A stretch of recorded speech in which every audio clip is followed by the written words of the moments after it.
We move on to Samanasana. Now, keep one heel against the perineum as you pull the other foot up against your chest with both hands. Now, gaze to your third eye, visualize Swamiji in your inner space, and hold your breath in the Muladhara chakra.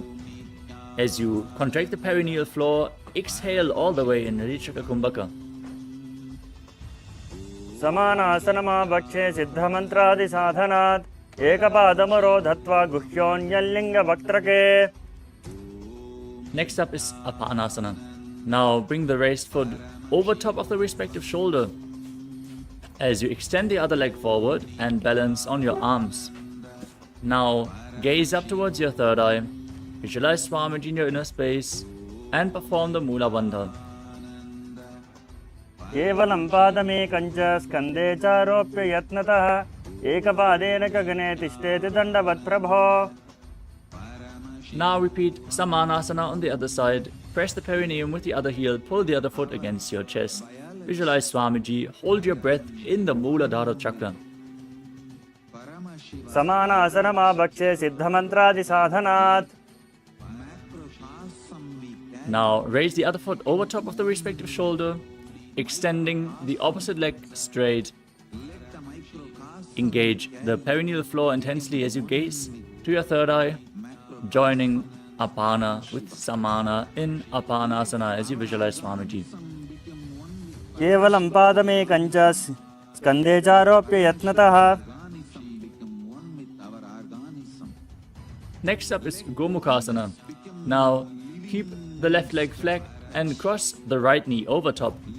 Keep the heels at the opposite hips and interlock your fingers in Parasha Mudra, placing them on the top knee. Now gaze to the tip of your nose, visualize the face of a cow, and breathe in Siddhkari Kumbhaka. Hiss through your teeth as you press your tongue up against your palate of the mouth.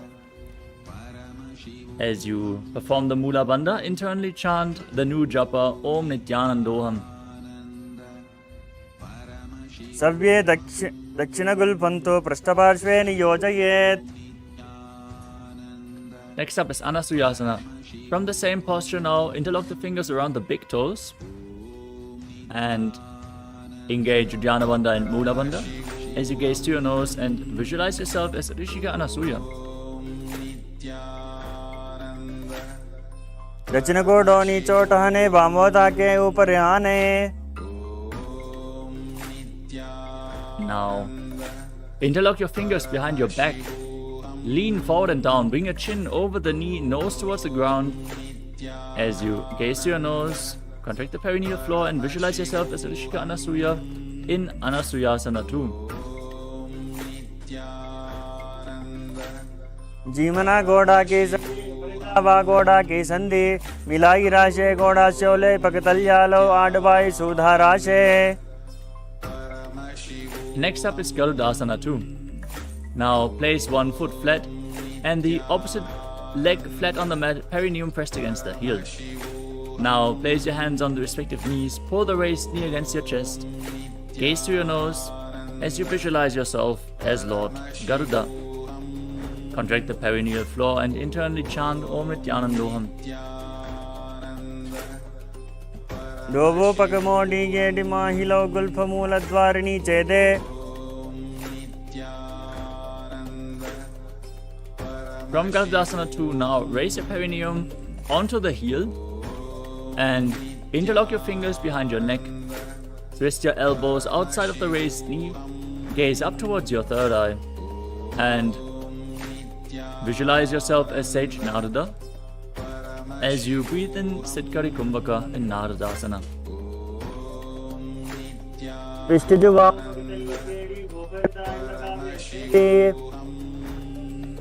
The next asana is Matsya Pitakasana. Now, place one foot onto the opposite thigh as you bring your arm around the knees and hold on to the shin and the big toe of the foot which is flat on the ground. Now everyone, gaze to the tip of your nose down. Visualize Matsya, the fish avatar of Lord Vishnu. Perform the Mula Bandha. where your and internally chant Om Nithyanandoham in Matsya Pitakasana. Kumkum. And Vame settle down. navamangushthanto As we start the grihitam session with the matsya Sadguru pitakam. Now slide the left leg over top of the right as you repeat Gomukhasana on the other side. Keep your hands on the top knee, interlocked in Padasha Mudra, gaze to your nose and visualize the face of the cow. Ekam nityam vimalamachalam Savye dakshina kalpanto prasthapashve niyojayet. Bhavatitam trigunarahitam. Now repeat Anasuyasana on the other side. Interlock your fingers around the big toes. Engage Uddiyana Bandha and Mula Bandha. Visualize yourself you will chant the as Shiva Mula Rishika mantra Anasuya 11 times.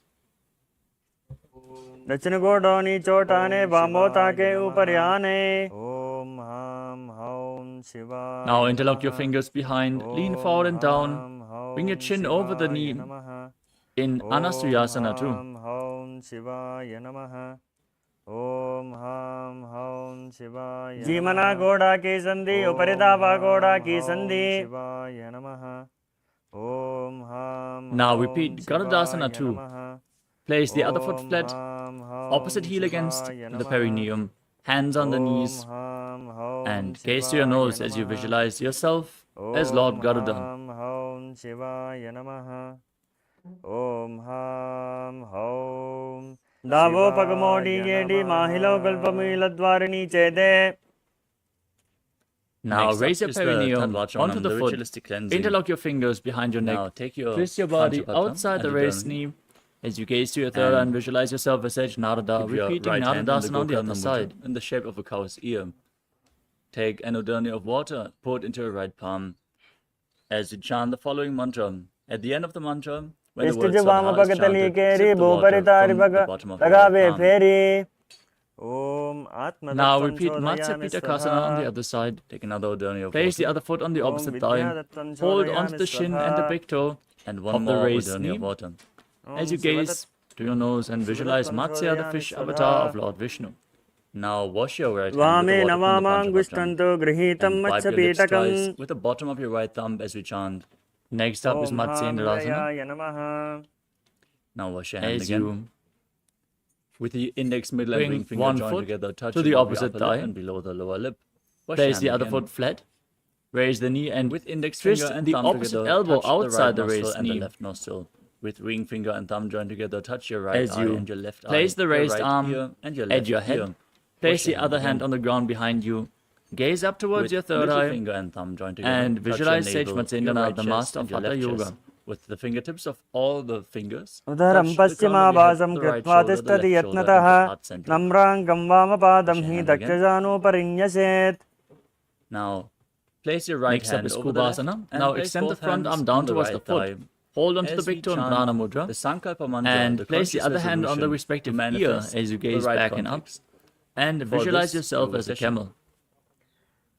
Asana ko gunajolo jaye dwara Bhagavat Sri Now keep holding onto the Nithyananda front foot. Paramashivam Place the other hand on the ground behind Sri you. Nithyanande Twist your Sri body even Paramashiva further Shakti Sameta as you gaze to your Sri third eye and Nithyanande visualize Sara Sage Paramashiva Matsyendranath Prithyatham cha in Matsyendrasana Adhya too. Purvokta evam guna visheshena Matsyendra Peetam Jatara Pradiptim Prachanda Rugbhandala Khandanastram Dhudagatra Yogic Sharir Siddhyartham Now untwist your body, extend both the legs, place the other foot on the opposite thigh. Now wash your hand once As you more bring as the we chant. opposite elbow around the raised knee, hand to your face, repeating With the Tattvachamanam Matsyendrasana complete, on the now other side as you visualize Place Sage the Matsyendranath. Panchapatam and Udani aside out of harm's way. Udaram so we can paschimabhasam safely kritva tishtati start into the yoga yatnataha. practice. Now extend the front arm down to the The foot. first Gaze asana to your of the third eye. sequence, Place the other hand on your which ear is as you Sukhasana. gaze up and back, visualizing yourself as a camel. Now, In Kubhasana on sit the other straight with your side. head, neck, and spine in a straight line. Asana ko gunajolo Join your jaye. hands on Now top of the place knees. the back hand down to Place the ground. The index finger and thumb Twist your together body even in Vrinda further. Mudra. In Matsyendrasana too, Visualize as you visualize Sage Lord Shiva Matsyendranath. in your inner space as you breathe in Samana Kumbhaka. Matsyendra Peetam Jatara Inhale Pradiptam deeply Prachanda into your Rugbhandala stomach. Khandanastram. And visualize a flame being formed The next in your asana is stomach, rising up Padmasana, your spine the lotus posture. as you Now engage sit all three bandhas in a Mahamudra cross-leg Bandha. position with your feet on The top of bandhas are opposite the thighs. Mula Bandha, the root lock. Keep your hands on the Contracting knees, the perineal gaze floor to your and pulling nose. it up. The Uddiyana Engage Bandha, all three the bandhas, stomach lock, Mahamudra Bandha. contracting your stomach As you muscles visualize above and below yourself the as navel Lord Shiva, and pulling it in and up. internally chant Om And Nithyananda the Paramashivam Jalanta Bandha, the throat and lock, start breathing tucking in your chin to the Siddhari chest, Kumbhaka internally as you contracting press the your tongue throat against the back muscles, of your thus teeth locking the and throat. hiss while you inhale. Together, they make Mahamudra Bandha. आसनं Internally द्विविधं chant the प्रोक्तं japa पद्मं Soham वज्रासनं again and तथा Next up is Padmasana 2. From Padmasana, now cross your arms in front of you and hold onto the big toes in Prana Mudra. Lock the perineal floor in Mula Bandha. Keep breathing in Siddhari Kumbhaka, gaze to your The next nose and asana visualize is yourself as Parvatasana. Goddess Parvati, the consort of Lord Shiva. Now, place your legs उत्थानौ in चरणौ Padmasana. कृत्वा Place ऊरु the feet on संस्थौ opposite thighs. प्रयत्नतः Join your palms together in Anjali Mudra. The next and raise asana them is up above your head. Kukutasana. Engage all three As bandhas, you Mahamudra Bandha, and visualize Sit in yourself Padmasana, as bring Mount your hands Kailash. in between the legs and push your body off the ground. Balance on your arms as you visualize yourself as a rooster. Calmly breathe through your nose in Sahadra Kumbhaka. पद्मासनं सुसंस्थाप्य नान्वोरोरन्तरे करौ Next up is Halipavasana. Next up is Baddha Now, join Kikiyasana. the soles of From the feet together Padmasana, in now front of rise your up body onto your knees and and place your hands on extend the the feet ground away as with the you fingers lean forward pointing and towards down. your body.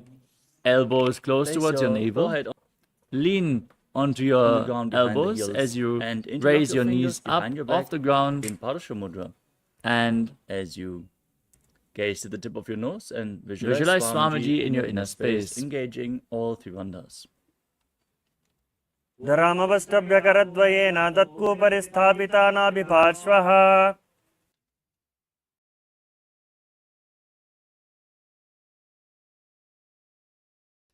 Next up is Nagipavasana.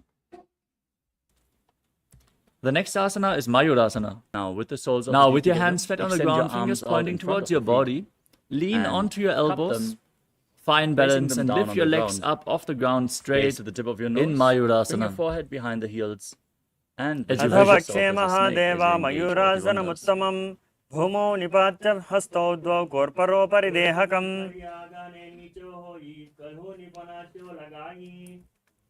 Now lay down flat on your stomach and interlock Next your up fingers is around the neck Kokilasana.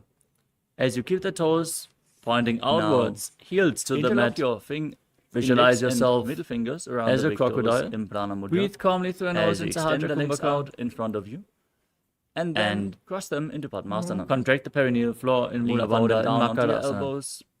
Engage all three bandhas अध्यात्मचेते and हृदयं visualize निधाय yourself as भूमौ bird. च पादौ च प्रसार्यमानौ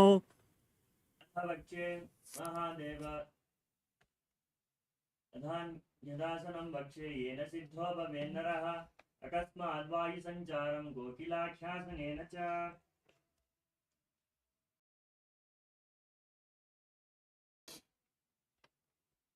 The next asana is Shalabhasana.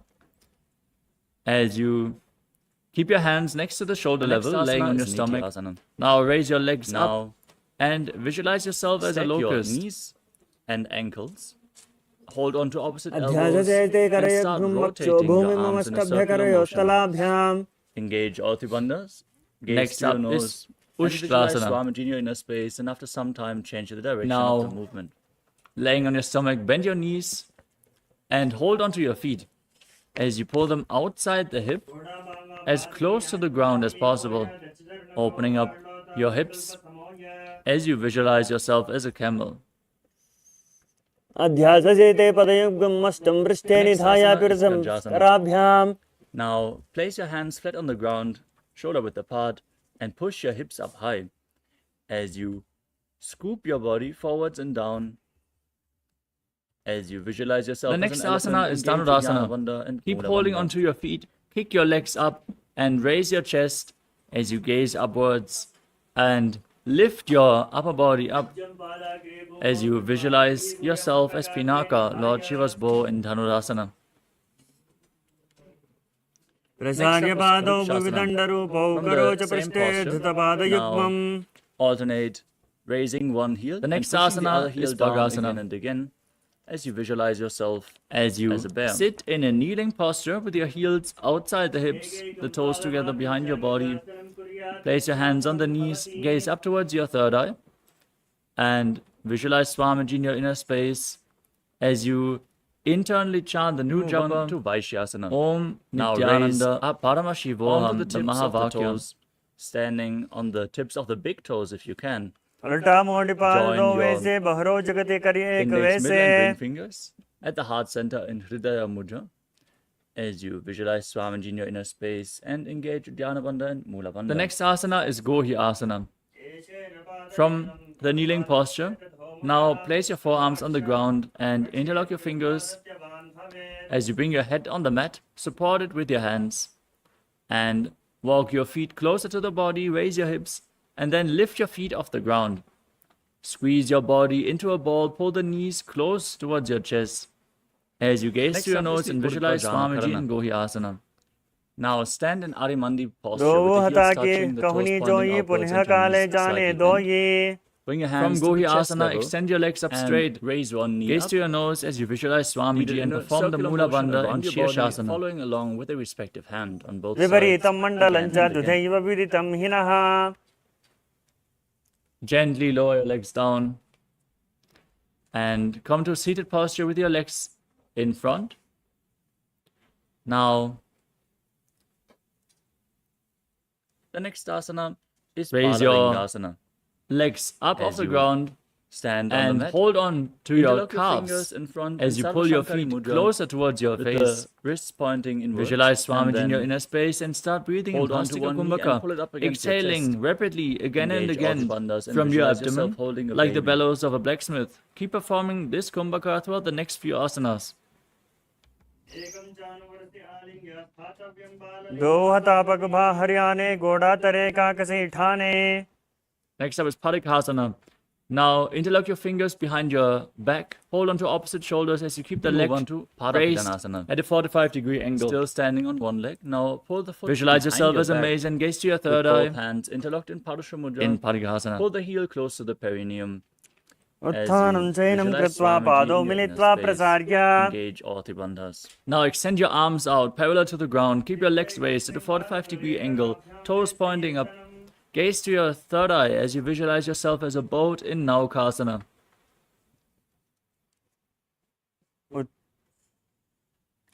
उत्तानशयनं कोर्पराभ्यां भूमिमस्तभ्यनितम्भं निधाय Now pull your feet towards your The next face. asana Bring is your hands Natarajasana. below and pull them close against Now, your chest if you stand on the can. mat. As you Hold keep on to rapidly one foot breathing, behind your back. gaze to your nose and As visualize you yourself lean as forward Lord and down, Rudra extending in the other arm Rudrasana. forward, hand in Bindu Mudra. Visualize yourself as Lord पगतली संपुटे Nataraja Hari as you आतस्योपग perform the Mula उचाई Bandha. Now relax, breathe calmly. Place your feet down flat on the mat as you lay down on your back. Tuck your chin to the chest, contract the perineal floor. Gaze to your nose as you place your feet, hands just behind the heels and push your hips up high. Gaze to your nose and visualize Swamiji in your inner space. Now, standing on the other leg, Unmukha Pitasana too. repeat Balalingasana on the other side. ऊर्ध्वे च जानुनी कृत्वा शबित्वोर्ध्वमुखं तथा उत्थाप्य हस्तौ repeat तिष्ठेतु Parapidanasana on the other side. Pull the other foot towards your पीठमुखनामखे Stand erect on the mat like a rod. Engage all the bandhas. Visualize Swamiji. The next asana is Shivasana. Lay down flat. Keep your hands next to the hips, palms facing up. Perform the Shakti Chalan Mudra. Now, repeat Forcefully pull the Natarajasana on the Kundalini other Shakti side. up along your spine from Muladhara Hold the foot, lean to forward and Sahasrara down, Chakra. hand in As you Bindu Mudra. visualize as your you body visualize is dead. yourself as Lord Nataraja. And the Supreme Pontiff of Hinduism, Swamiji, is liberating you. Internally chant the Mahavakya, Om Nithyananda Paramashivoham.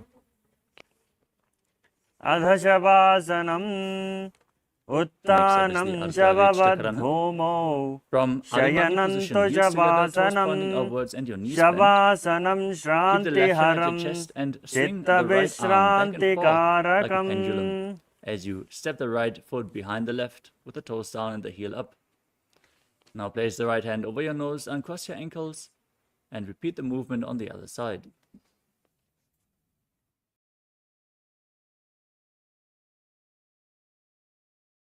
Next up is the skeleton dance. Now visualize yourself as a skeleton and shake your body intensely. Dance wildly on the mat while visualizing your bone structure. This will build intense integrity into your bone marrow.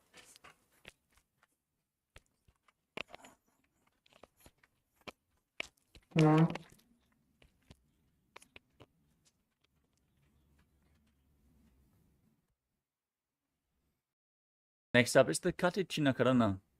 From Adimandi position, heels together, toes pointing outwards and knees bent. Bring your hands above your head and cross them with the palms facing back. Now open up your arms widely as you turn towards the side. Again and again in both directions.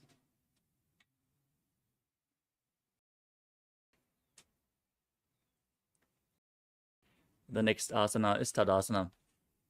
Now stand tall as you raise your arms up above your head. Keep your palms facing each other. Engage all three bandhas and visualize yourself as a palm tree as you internally chant the new japa Shivoham.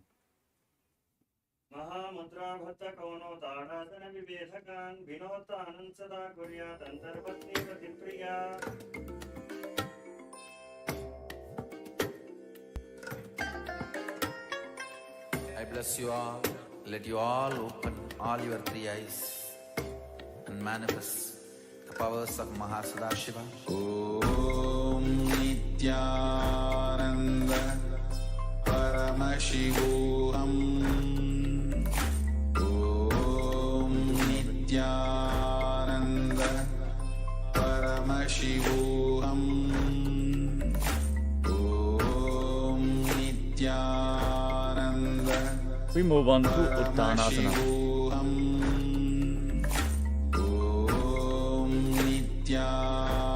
Now, from the standing posture, lean forward and down, place your hands flat on the mat. As you visualize Swamiji, engage all three bandhas. Paramashivoham. Om Nithyananda Paramashivoham. Om Nithyananda Paramashivoham. Om Nithyananda Paramashivoham.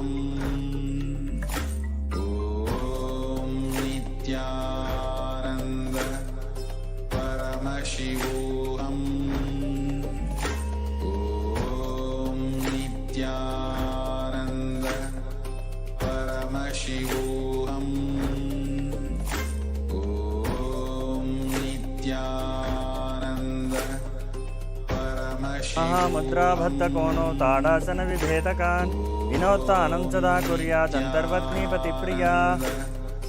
Paramashivoham. Om Nithyananda Paramashivoham. Om Nithyananda Paramashivoham.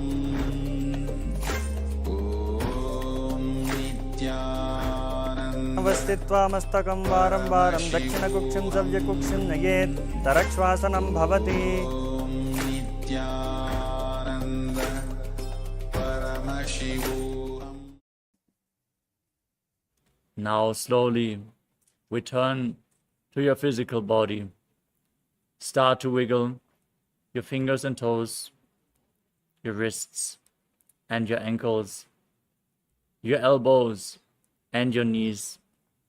Pull your knees up towards your chest and circle them with your hands and rock your body from side to side, slowly returning to a comfortable seated position. Keep your hands next to your chest and your toes pointing back. Congratulations! You completed the Pratama Vinyasa Krama, the first 108 asanas of the sequence. With this, we are now going to move on in the DVK with the next asana, which is Yathasa Nishthasana. Now sit in a comfortable position which brings ease to your physical and mental space. Any position is fine. You can even sit on a chair if you want. Push your body up. Just keep your hands position in Bindu Mudra on top of your knees. One knee in towards visualize Swamiji in your inner space and perform in the Mudra Bandha, breathing calmly in Yathasa Nishthasana. Visualizing Swamiji in your inner space. Paryankam Tatsamakhyatam Yadasamstam Yadhastitihi Janudvayamakuncha Varam Varam Kartavyam Shashasanam Bhavati. Now, next up is Rathasana. Sit from the in a cross-legged position with your hands on the knees, thumbs and index finger together. Now, take a deep, long inhalation. Hold your breath for a short while, in between the two and hands, then again exhale deeply, alternating the position of your feet again and again. As you visualize yourself as a chariot. Gajasanamastito ekam kampadam puro margena bhramayitva kartavyam rathasanam bhavati.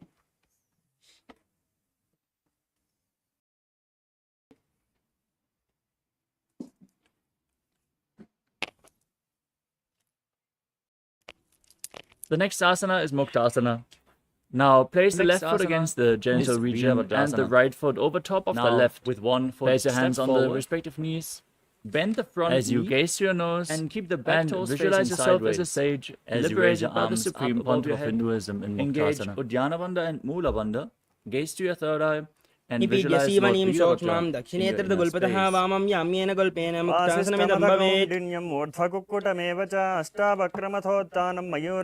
Next up is Siddhasana. Now maintain the same posture, shift the gaze to your third eye. Visualize Swamiji in your inner space. Now exchange the position of your feet. Repeat Virabhadrasana on the other side.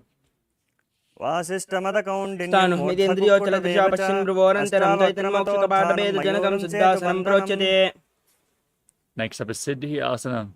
Maintain the same posture, shift now we move on to gaze to the ground in front of you. Now, as you visualize Swamiji in your inner space, engage all three bandhas in Mahamudra Bandha. Join your hands in Namaskara Mudra and raise them up above your head. As you visualize yourself as a tree, engage Uddiyana Bandha. Next up is Putrasana 2. Maintain your legs in the same position. Rotate your hands on top of the knees into Bindu Mudra. Gaze to your third eye as you visualize yourself as Lord Rudra. Next up is Garudasana. Now bring the raised foot to the opposite hip. As you join your hands in Namaskara Mudra in front of your heart. Visualize yourself as Lord Garudha. And perform the Next up is Santadhunasana. Now maintain the same position as in Mudasana. Shift your gaze to the nose, embody tranquility and an unshakable nature. Now stand on the other leg, raise the opposite foot to the inner opposite thigh. Next up is Siddhasana 2. Now maintain one heel over the other. Cup your palms in front of your navel in Samputta Mudra, representing a lotus flower. As you visualize Swamiji in your inner space in Siddhasana 2. ऋतुकाय समासीन सिद्धासनम् उदीरितं प्रसार्य भुविबाधौ तौ ध्यामङ्गुष्टमादरात्. Place the raised foot next onto the Bandha Yonasana. Join your hands in Namaskara. Maintain one heel over the other as Lord Garuda. And set the Sankalpa to manifest through the womb of creation. As you contract the perineal floor and get ready to enter Shanmukhi Mudra. Inhale all the way. Close your lips with little and ring fingers, the nostrils with the middle fingers, the eyes with the index fingers, and the ears with your thumbs. Step one foot forward and the other one far back. यत्र मध्ये महादेव बन्धयोन्यासने श्रो यत्कृत्वा केचरो भूत्वा चिरेदीश्वरो यदा. Lean forward and down. Next up is Virasana. Maintain the same posture. Place your hands on the knees in Bindu Mudra and embody the state and space of bravery in Virasana.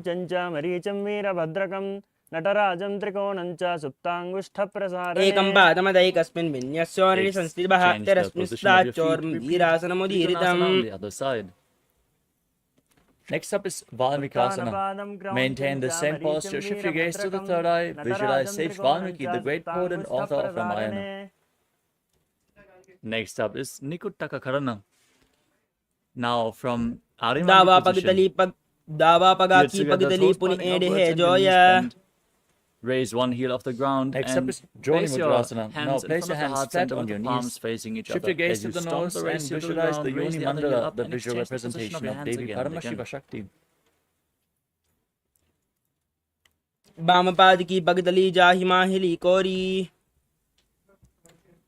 Maintain the same The next posture. Shift your asana gaze is to your third eye. Angushtasana. Keep visualizing Yoni As Mandala you and Yoni keep Asana. the feet close together, squat down and sit on the raised heels. Keep your knees lifted योन्यासनं off the पर्वतेन ground. योगं Join योगफलेन your लं hands in तत्कालफलं Namaskara Mudra in तावत् front of the केचरो heart center. यावदेव हि Visualize Swamiji in your inner space Next up is and Padmasana start 3. buzzing like a bee Now keep the on the soles of the inhalation feet and together, exhalation heels in close to your Brahmari Kumbhaka perineum.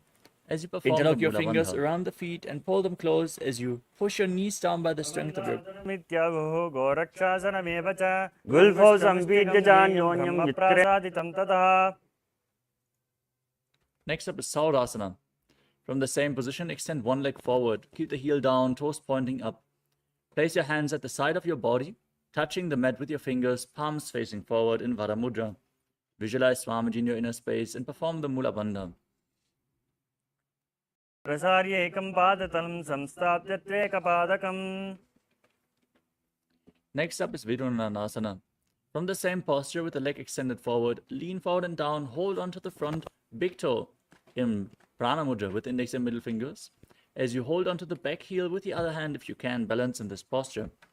Now, visualize Swamiji in your inner space. Keep buzzing like a bee. गुल्फस्थितो पादमेकं प्रसार्य तत्पादाघ्रं संस्पृशेत् तत्करेण Now, extend the opposite leg forward. Repeat Saurasana on the other side. प्रसार्य एकं पादतलं संस्थाप्य त्वेकपादकम्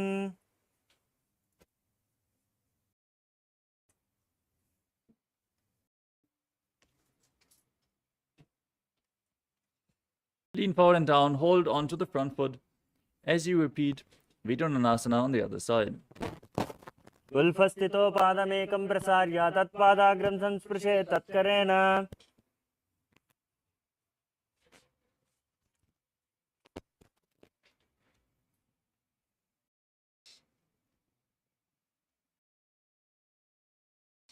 The next asana is Brahma Jalankushasana. Now sit on both heels with the knees raised off the ground. Bring a gap between the knees and place the back side of your hands on top of the knees, palms facing up. Now gaze down in between the hands in Shambhavi Mudra, eyes open wide, unblinking. Actually, you're gazing within eternity as you visualize Swamiji in your inner space and perform Jalandhara Bandha and Mula Bandha, throat lock and root lock. दोवु फनाफानी होई वैसे येड़ी दोवु गदानी वैसे कोरपक तल्या की माहिली आइस माही राशे मिली The next asana is Kapilasana. Now, place your knees down on the ground and sit on the raised heels. Keep your hands on the knees. Engage Uddiyana Bandha and Mula Bandha as you gaze to your nose and visualize yourself as Sage Kapila Muni, the founder of Mahanisvani Pita. वह पकतली समट हरावे तिनको माहिली core मिलावे फनाफानी वकड़ होई वैसे येड़ी दोवु जोनी निवैसे The next asana is Bhadragudakasana. Maintain the same posture, but shift your gaze to the third eye and engage the Mula Bandha as you visualize Swamiji. दोवु पकतली संपुट करे कोरबारली वो परिधरे कोरबारली राके से तापरी मूल द्वार टिक बैसे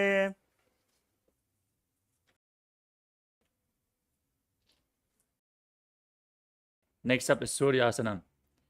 Now raise up onto the heels, lift your knees off the ground, keep the soles of the feet together and the knees opened wide. As you join your hands in Padma Mudra, the Lotus Mudra, joining thumbs and little fingers and raising them up above your head. Gaze through the gap between the palms and visualize Lord Surya in your inner space in Suryasana. येड़ी दोवु गुदातरी आने फनाफानी फेटक पुनिठाने Now place your knees down and sit on your heels. As you keep your hands on the knees, place your tongue up against the palate of your mouth in Manduki Mudra, catching the nectar of immortality dripping from your Sahasrara chakra. Gaze to your third eye and visualize yourself as a frog as you calmly breathe through your nose in Sahadra Kumbhaka.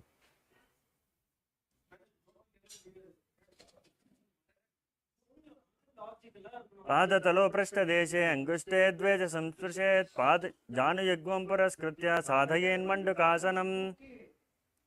Next up is Uttana Mandukasana.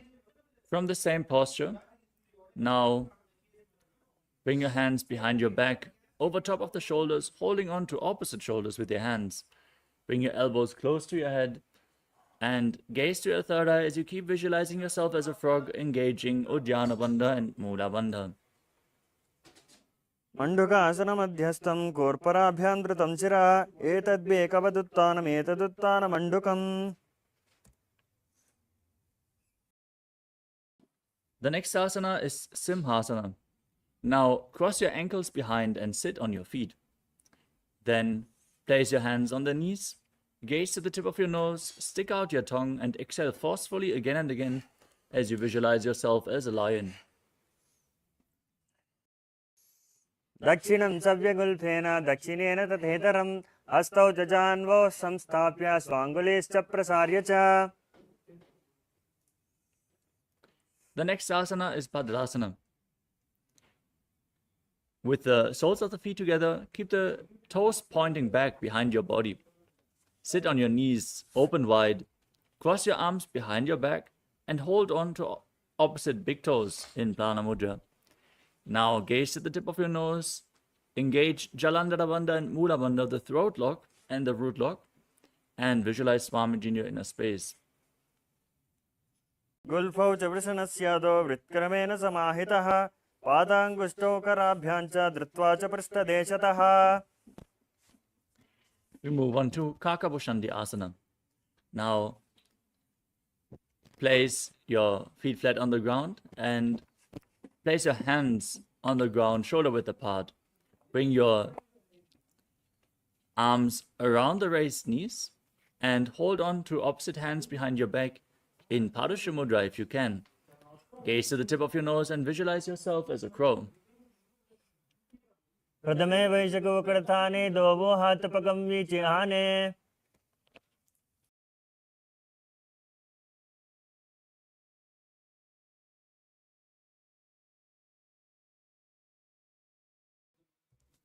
The next asana is Kanipapasana. Keeping your hands flat on the ground in front of you, bring your knees onto your arms towards your armpits. Lean forward and down, find balance, and lift your feet off the mat as you visualize Swamiji in your inner space and return to buzzing like a bee in Brahmari Kumbhaka. आसन को गुना आशीत सुता होई तो आची होई. Now, from the same posture, place your head on the mat and raise your legs up into a headstand posture. गुल्फौ Now gaze संपीड्य to your चान्योन्यं nose. Visualize विक्रमेण Swamiji in सम. your inner space. Keep buzzing like a bee in Brahmari Kumbhaka. In Kapali Asana. सीसी सादरती टेकी पगदो भूमिलवा ऊंचा करे. Next up is Parshva Mayurasana.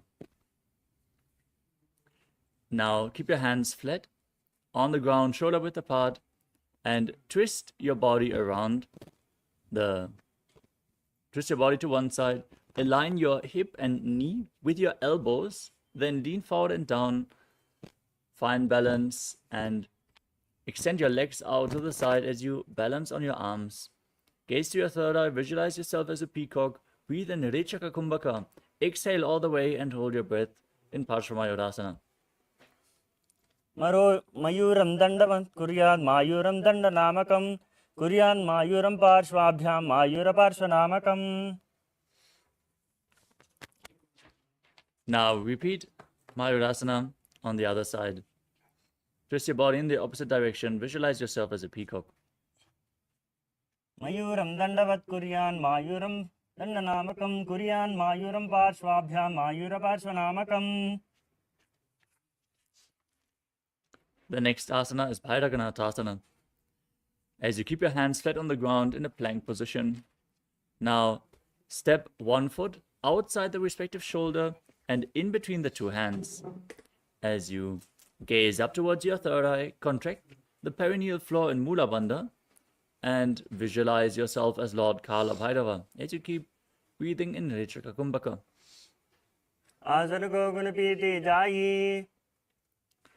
Now exchange the position of your feet.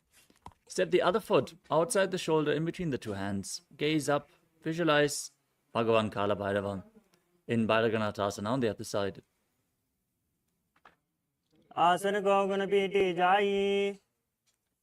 The next asana is Unmukha Pitasana. Now from Tadakshvasana, the plank position, place your forearms on the ground and walk your feet slightly forward, raising your hips. As you gaze up towards your third eye, visualize Swamiji in your inner space. Perform the Mula Bandha. Punyastau januni hastau chatuspadam avangmukham uttapitangri yugala khatistalam abhiruka.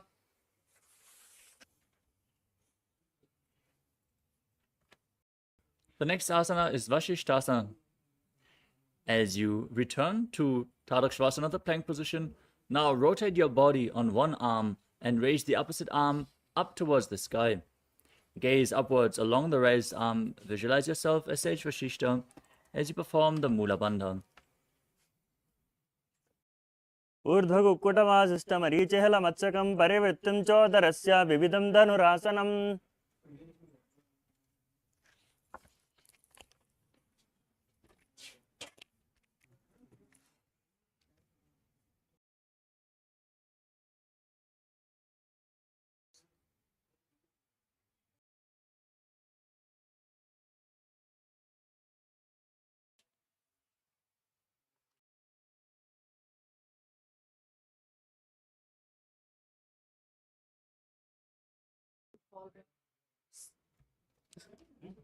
What happened?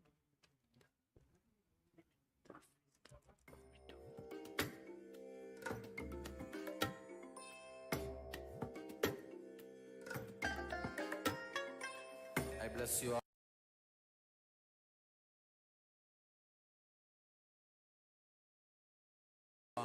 Let you all open all your three eyes and manifest the powers of Mahasadashiva. Om Nithyananda Paramashivoham. Om Nithyananda Paramashivoham. Om Nithyananda Paramashivoham. Om Nithyananda Paramashivoham. Om Nithyananda Paramashivoham. Om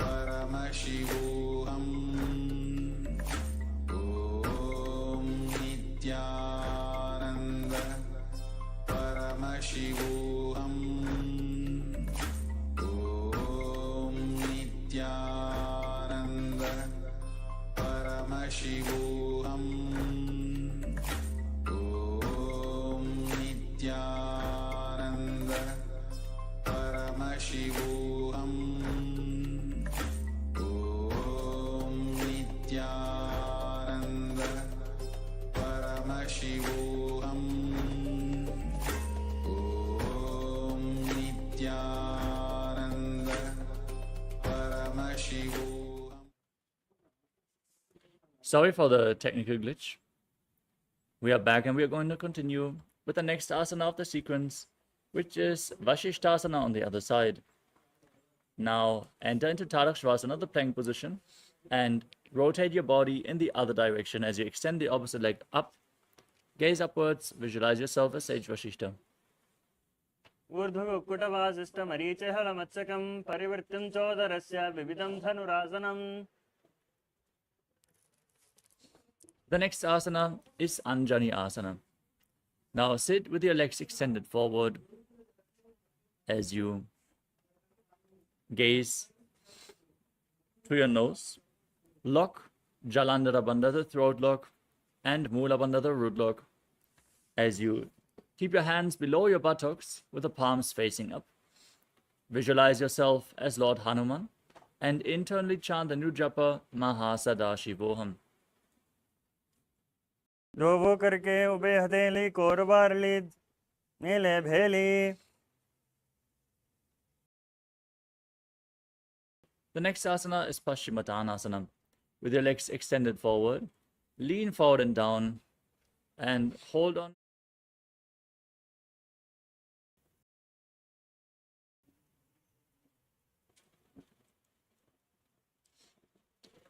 We move on to Samanasana. Now, keep one heel against the perineum as you pull the other foot up against your chest with both hands. Now, gaze to your third eye, visualize Swamiji in your inner space, and hold your breath in the Muladhara chakra. As you contract the perineal floor, exhale all the way in Rishaka Kumbhaka. Samanasana bhakshe siddha mantradi sadhanat ekapadamaro dhatva guhyonyallinga vaktrake. Next up is Apanasana. Now, bring the raised foot over top of the respective shoulder as you extend the other leg forward and balance on your arms. Now, gaze up towards your third eye, visualize Swamiji in your inner space, and perform the Mula Bandha. केवलं पादमेकञ्च स्कन्धे चारोप्य यत्नतः एकपादेन गगने तिष्ठेति दण्डवत् प्रभो. Now repeat Samanasana on the other side. Press the perineum with the other heel, pull the other foot against your chest. Visualize Swamiji, hold your breath in the Muladhara chakra. Samanasana bhakshe siddha mantradi sadhanat. Now raise the other foot over top of the respective shoulder, extending the opposite leg straight. Engage the perineal floor intensely as you gaze to your third eye, joining Apana with Samana in Apanasana as you visualize Swamiji. केवलं पादमेकञ्च स्कन्धे चारोप्य यत्नतः. Next up is Gomukhasana. Now keep the left leg flat and cross the right knee over top. Keep the heels at the opposite hips and interlock your fingers in Parsha Mudra, placing them on the top knee. Now gaze to the tip of your nose, visualize the face of a cow, and breathe in Siddhkari Kumbhaka. Hiss through your teeth as you press your tongue up against your palate of the mouth. As you perform the Mula Bandha, internally chant the new japa Om Nithyanandoham. Savye Dakshinagulpanto Prashtaparshve Niyojayet. Next up is Anasuyasana. From the same posture now, interlock the fingers around the big toes and engage Uddiyana Bandha and Mula Bandha as you gaze to your nose and visualize yourself as Rishika Anasuya. दक्षिण को Downey चोटहने वामोता के ऊपर आने. Now, interlock your fingers behind your back. Lean forward and down. Bring your chin over the knee, nose towards the ground. As you gaze to your nose, contract the perineal floor and visualize yourself as Rishika Anasuya in Anasuyasana 2. जीमना गोड़ा की संधि उपरिदावा गोड़ा की संधि मिलाई राशे गोड़ा शोले पकतल्यालो आडबाई सुधा राशे. Next up is Garudasana 2. Now place one foot flat and the opposite leg flat on the mat, perineum pressed against the heel. Now place your hands on the respective knees, pull the raised knee against your chest, gaze to your nose as you visualize yourself as Lord Garuda. Contract the perineal floor and internally chant Om Nithyanandoham. Dovo pakamodi gedi mahilo gulpamula dwarini chede. From Garudasana 2, now raise your perineum onto the heel and interlock your fingers behind your neck. Twist your elbows outside of the raised knee gaze up towards your third eye and visualize yourself as Sage Narada. As you breathe in Sitkari Kumbhaka in Naradasana.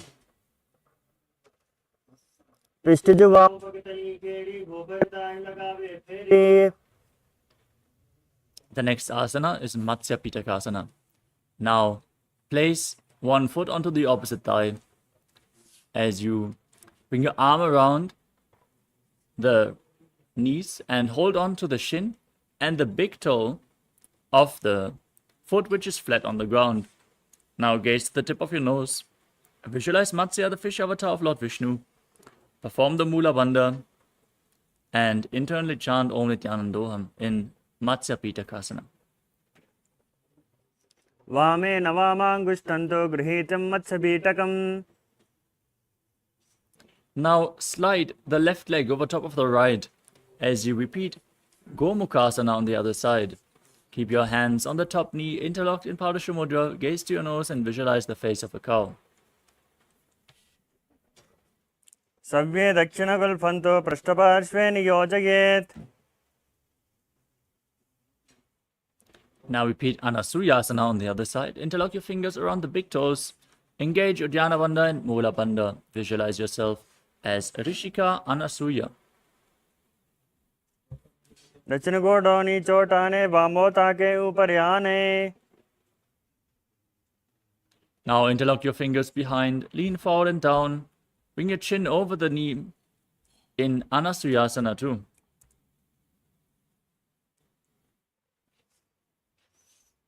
जीमना गोड़ा की संधि उपरिदावा गोड़ा की संधि.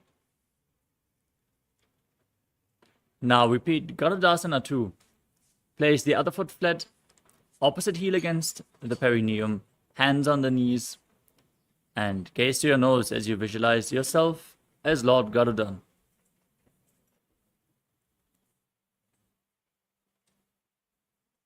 दावो पगमोडी गेडी माहिलो गल्पमीलद्वारिणी चेदे. Now raise your perineum onto the foot, interlock your fingers behind your neck, twist your body outside the raised knee as you gaze to your third eye and visualize yourself as Sage Narada, repeating Naradasana on the other side.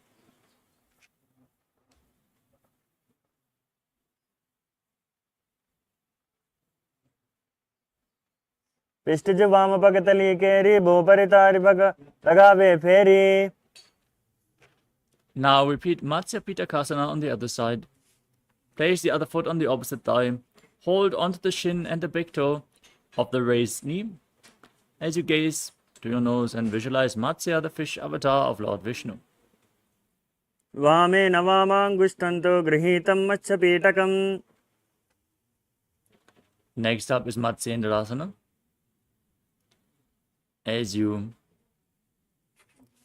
bring one foot to the opposite thigh, place the other foot flat, raise the knee and twist the opposite elbow outside the raised knee. As you place the raised arm at your head, place the other hand on the ground behind you, gaze up towards your third eye, and visualize Sage Matsyendranath, the master of Hatha Yoga. उदरं पश्चिमाभासं कृत्वा तिष्ठति यत्नतः नम्राङ्गं वामपादं हि दक्षजानोपरिण्यसेत्. Next up is Kubhasana. Now extend the front arm down towards the foot. Hold onto the big toe in Prana Mudra. And place the other hand on the respective ear as you gaze back and up. And visualize yourself as a camel. आसन को गुणजोलो जाये. Now keep holding onto the front foot. Place the other hand on the ground behind you. Twist your body even further as you gaze to your third eye and visualize Sage Matsyendranath in Matsyendrasana too. मत्स्येन्द्रपीठं जठरप्रदीप्तिं प्रचण्डरुग्भण्डलखण्डनास्त्रम्. Now untwist your body. Extend both the legs. Place the other foot on the opposite thigh as you bring the opposite elbow around the raised knee, hand to your face, repeating Matsyendrasana on the other side as you visualize Sage Matsyendranath. उदरं पश्चिमाभासं कृत्वा तिष्ठति यत्नतः. Now extend the front arm down to the foot. Gaze to your third eye. Place the other hand on your ear as you gaze up and back, visualizing yourself as a camel in Kubhasana on the other side. आसन को गुण जोलो जाइए. Now place the back hand down to the ground. Twist your body even further in Matsendrasana too as you visualize Sage Matsendranath. मत्स्येन्द्रपीठं जठरप्रदीप्तं प्रचण्डरुग्मण्डलखण्डनास्त्रम्. The next asana is Padmasana, the lotus posture. Now sit in a cross-legged position with your feet on top of opposite thighs. Keep your hands on the knees, gaze to your nose, engage all three bandhas, Mahamudra Bandha, as you visualize yourself as Lord Shiva. Internally chant Om Nithyananda Paramashivoham and start breathing in Sitali Kumbhaka as you press your tongue against the back of your teeth and hiss while you inhale. आसनं द्विविधं प्रोक्तं पद्मं वज्रासनं तदा. Next up is Padmasana too. From Padmasana, now cross your arms in front of you and hold onto the big toes in Prana Mudra. Lock the perineal floor in Mula Bandha. Keep breathing in Sitali Kumbhaka, gaze to your nose and visualize yourself as Goddess Parvati, the consort of Lord Shiva. उत्तानौ चरणौ कृत्वा ऊरु संस्थौ प्रयत्नतः. The next asana is Kukkutasana. As you sit in Padmasana, bring your hands in between the legs and push your body off the ground. Balance on your arms as you visualize yourself as a rooster.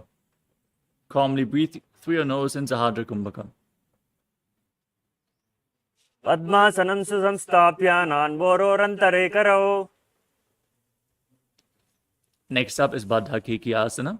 From Padmasana, now rise up onto your knees and place your hands on the ground with the fingers pointing towards your body, elbows close towards your navel. Lean onto your elbows as you raise your knees up off the ground and visualize Swamiji in your inner space. धरामवष्टभ्यकरद्वयेन तत्कूपरि स्थापिता नाभिपार्श्वः.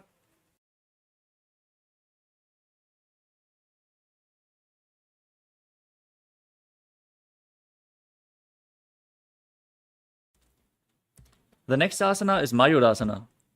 Now, with your hands flat on the ground, fingers pointing towards your body, lean onto your elbows, find balance, and lift your legs up off the ground straight in Mayurasana. As you अथ वक्षे महादेवा मयूरासनमुत्तमं भूमौ निपात्य हस्तौ द्वौ कोर्परोपरि देहकम्. Now lay down flat on your stomach and interlock your fingers around the neck as you keep the toes pointing outwards, heels to the mat. Visualize yourself as a crocodile.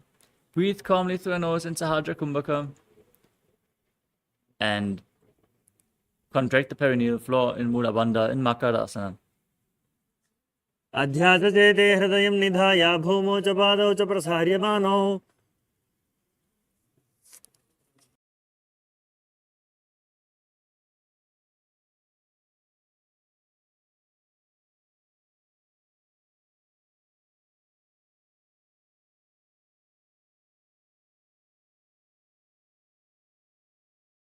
The next asana is Shalabhasana.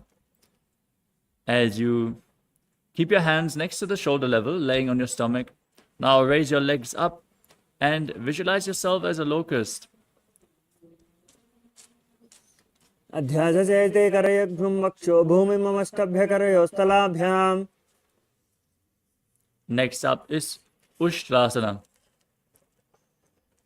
Now, laying on your stomach, bend your knees and hold onto your feet as you pull them outside the hip, as close to the ground as possible, opening up your hips as you visualize yourself as a camel. अध्यात्मचेते पदयुग्मं मष्टं पृष्ठे निधाय पीठं कराभ्याम्.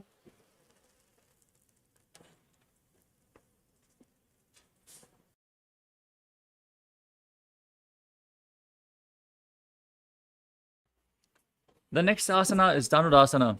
Keep holding onto your feet, kick your legs up, and raise your chest as you gaze upwards, and lift your upper body up as you visualize yourself as Pinaka, Lord Shiva's bow in Dhanurasana. प्रसार्य पादौ विविदण्डरूपौ करोच पृष्ठे धृतपादयुग्मम्. The next asana is Bhagasana. As you sit in a kneeling posture with your heels outside the hips, the toes together behind your body, place your hands on the knees, gaze up towards your third eye, and visualize Swamiji in your inner space as you internally chant the new japa, Om Nithyananda Paramashivoham, the Mahavakya. उल्टा मोड़ पाद दो वैसे बहरो जगते करिए एक वैसे.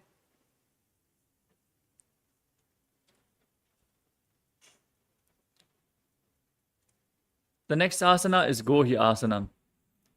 From the kneeling posture, now place your forearms on the ground and interlock your fingers as you bring your head on the mat, support it with your hands, and walk your feet closer to the body, raise your hips, and then lift your feet off the ground. Squeeze your body into a ball, pull the knees close towards your chest as you gaze through your nose and visualize Swamiji in Gohi Asana.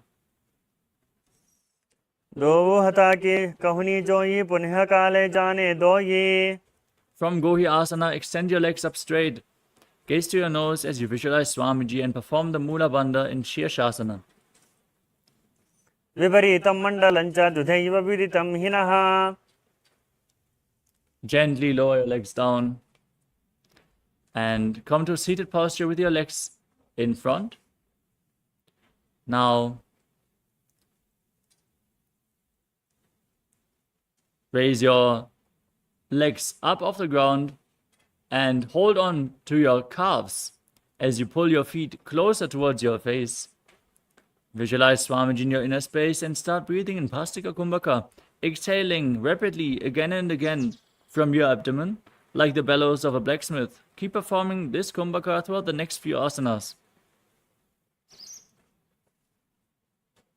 दो हता पग भा हरियाणे गोड़ा तरे का कसे ठाने.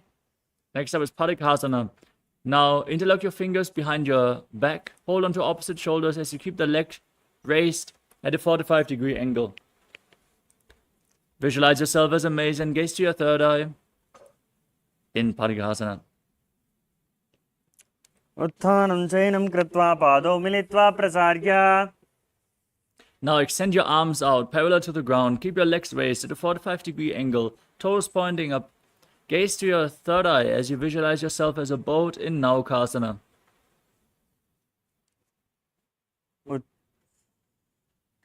उत्तानशयनं कोर्पराभ्यां भूमिमस्तभ्यनितम्भं निधाय. Now pull your feet towards your face. Bring your hands below and pull them close against your chest if you can. As you keep rapidly breathing, gaze to your nose and visualize yourself as Lord Rudra in Rudrasana.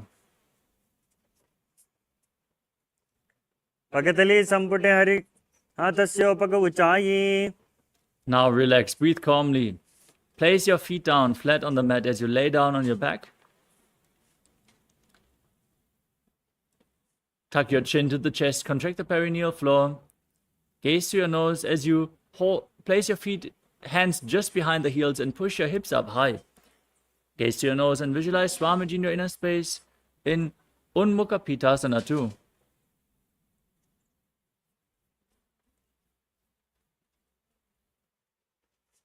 ऊर्ध्वे च जानुनी कृत्वा शबित्वोर्ध्वमुखं तथा उत्थाप्य हस्तौ तिष्ठेत्तु पीठ उन्मुखनामखे.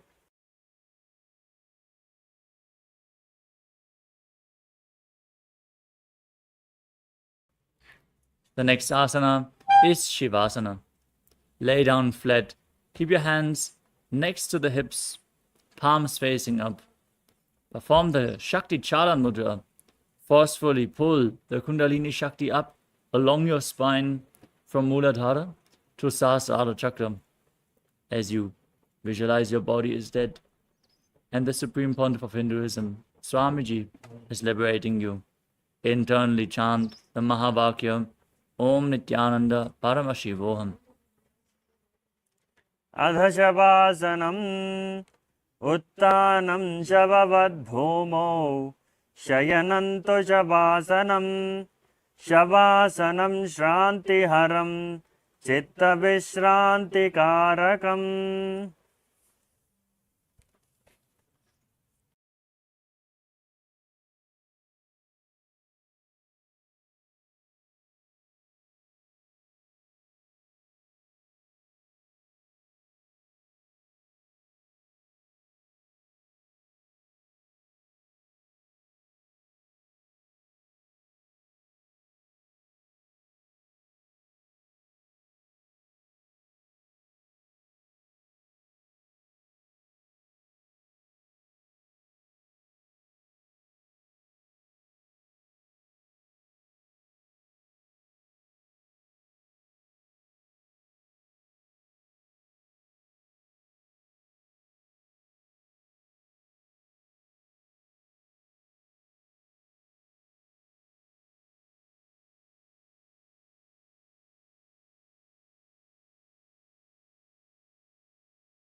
I bless you all.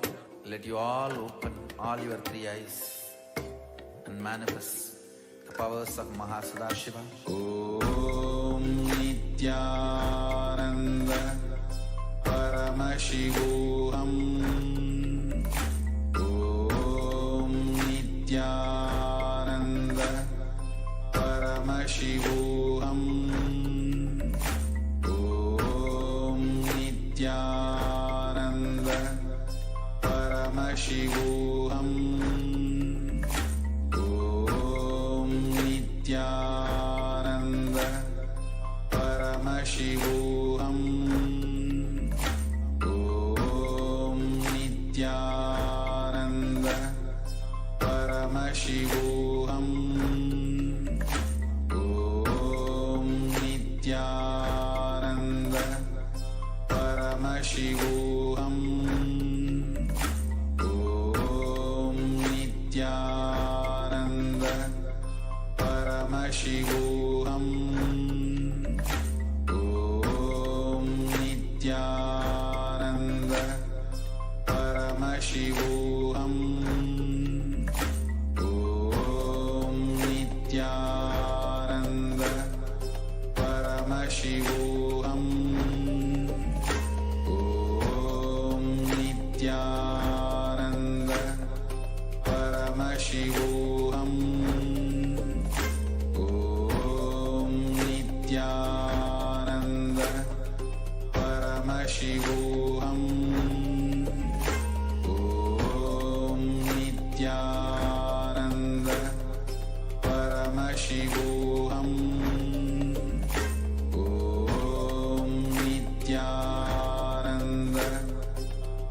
Nithyananda Paramashivoham. Om Nithyananda Paramashivoham. Om Nithyananda Paramashivoham. Om Nithyananda Paramashivoham. Now slowly return to your physical body. Start to wiggle your fingers and toes, your wrists and your ankles. your elbows and your knees. Pull your knees up towards your chest and circle them with your hands and rock your body from side to side, slowly returning to a comfortable seated position. Congratulations, you completed the Pratama Vinyasa Krama, the first 108 asanas of the sequence. With this, we are now going to move on in the DVK with the next asana, which is Yathasa Nishthasana. Now sit in a comfortable position, which brings ease to your physical and mental space. Any position is fine. You can even sit on a chair if you want. Just keep your hands in Bindu Mudra on top of your knees. Visualize Swamiji in your inner space and perform the Mula Bandha in Yathasa Nishthasana. Paryankam Tatsamakyatam Yadasamstam Yadha Stitihi. Next up is Samasana. Now, sit in a cross-legged position with your hands on the knees, thumbs and index finger together. Take a deep, long inhalation. Hold your breath for a short while, and then again exhale deeply. Idanim garbhininam yogabhyaso yatha lago.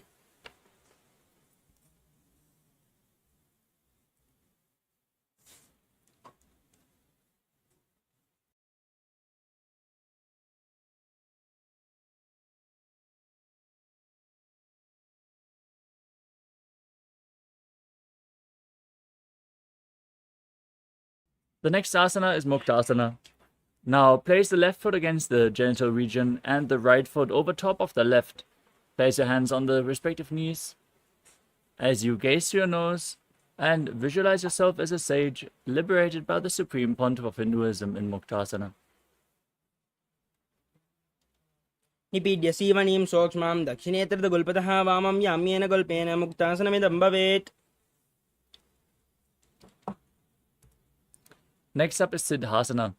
Now maintain the same posture, shift the gaze to your third eye, visualize Swamiji in your inner space.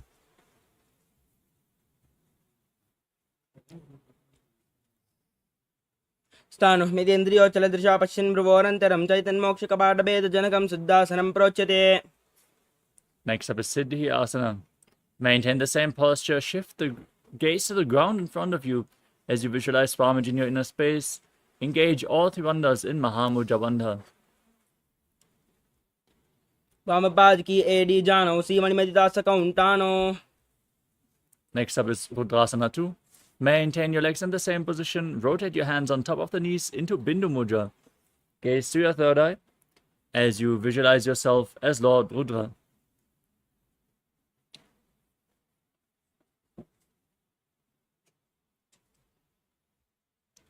Vamacharana paridachana rake ekajugati ese vididake. Next up is Santadhunasana. Now maintain the same position as in Rudrasana. Shift your gaze to the nose, embody tranquility and an unshakable nature. Asana ki gunamana ki chanchalata amita. Next up is Siddhasana 2. Now maintain one heel over the other. Cup your palms in front of your navel in Samputa Mudra, representing a lotus flower, as you visualize Swamiji in your inner space in Siddhasana 2. Rijukaya samasina siddhasana mudiritam prasarya bhuvibadauto dhurbhyamangushtamaadarat. Next up is Bandha Yoni Asana. Maintain one heel over the other and set the Sankalpa to manifest through the womb of creation as you contract the perineal floor and get ready to enter Shanmukhi Mudra. Inhale all the way. Close your lips with little and ring fingers, the nostrils with the middle fingers, the eyes with the index fingers, and the ears with your thumbs. Yatra madhye mahadeva bandhayonyasane shro yat kritva kecharo bhutva vichiredishwaro yata. Next up is Vidasana. Maintain the same posture. Place your hands on the knees in Bindu Mudra and embody the state and space of bravery in Vidasana.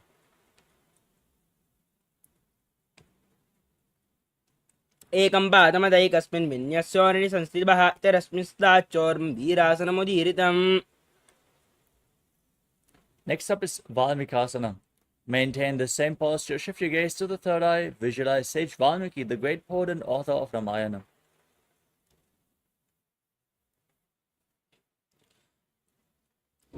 Dawa pagaki pagdali puni ede he joya. Next up is Joni Mudrasana. Now place your hands flat on your knees. Shift your gaze to the nose and visualize the Yoni Mandala, the visual representation of Devi Paramashiva Shakti. Bamapad ki pagdali jahimahili kori. Maintain the same posture. Shift your gaze to your third eye. Keep visualizing Yoni Mandala and Yoni Asana.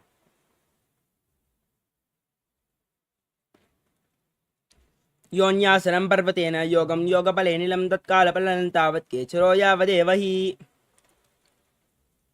Next up is Padarasana 3. Now keep the soles of the feet together, heels close to your perineum. Interlock your fingers around the feet and pull them close as you push your knees down by the strength of your groin. Gaze to your nose as you visualize yourself as Lord Veerabhadra. Perform Uddiyana Bandha and Mula Bandha. Gulbodvashanasyadah sivanya parshayonyokshibet savye gulpatada savye daksha gulpam tu dakshine. Next up is Aghorasana. Now maintain your heels against the perineum and cover your mouth with your right palm. As you close the left nostril, inhale through the right, hold your breath, then exhale through the left in Abhyantara Kumbhaka. As you gaze upwards towards your third eye, push your tongue up in Kechari Mudra, all along the nasal tract if you can, as you visualize yourself as an Aghori in Aghorasana. Purvakaho bishrika joyi mahi vidiso kije soyi. The next asana is Karna-Dana. As you sit with the toes together and the heels apart, place your elbows on the heels and lean forward as you place your chin on your hands. Gaze to your nose, engage Uddiyana Bandha and Mula Bandha. Exhale all the way and hold your breath in Nirechaka Kumbhaka as you visualize yourself as a female elephant drinking water in Karna-Dana. Kanari pavasana gwali pavasana kahyo he janse yaho me jane vidite se. Next up is Padasana. Now sit with the knees raised and bring your arms between the thighs and calves, interlacing the fingers in front in Parusha Mudra. Gaze to your nose and visualize Swamiji in your inner space. Tatordvam rechayed vayum runaswasa samyutam. Next up is Gopichandasana. With the soles of the feet together, interlace your fingers around the feet and lift them up against your chest. Place your chin on your hands and gaze to your nose as you embody the state and space of a king. Purvavidivagaka angota kataku parashe. Next up is Udadasana. Now bring your arms below the legs and interlock the fingers around the toes. Gaze to your nose. Visualize your body free from any defects.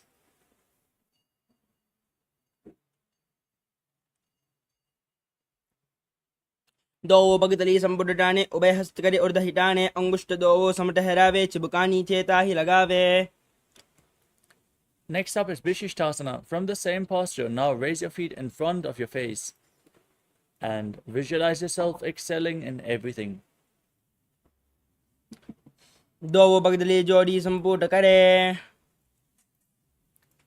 The next asana is Bhujasana. From a seated position, lift both legs over top of the respective shoulders. Bring your arms beneath the legs and up, interlacing the fingers around the back of your neck. Now visualize yourself as a cobra as you keep breathing in Nirechaka Kumbhaka.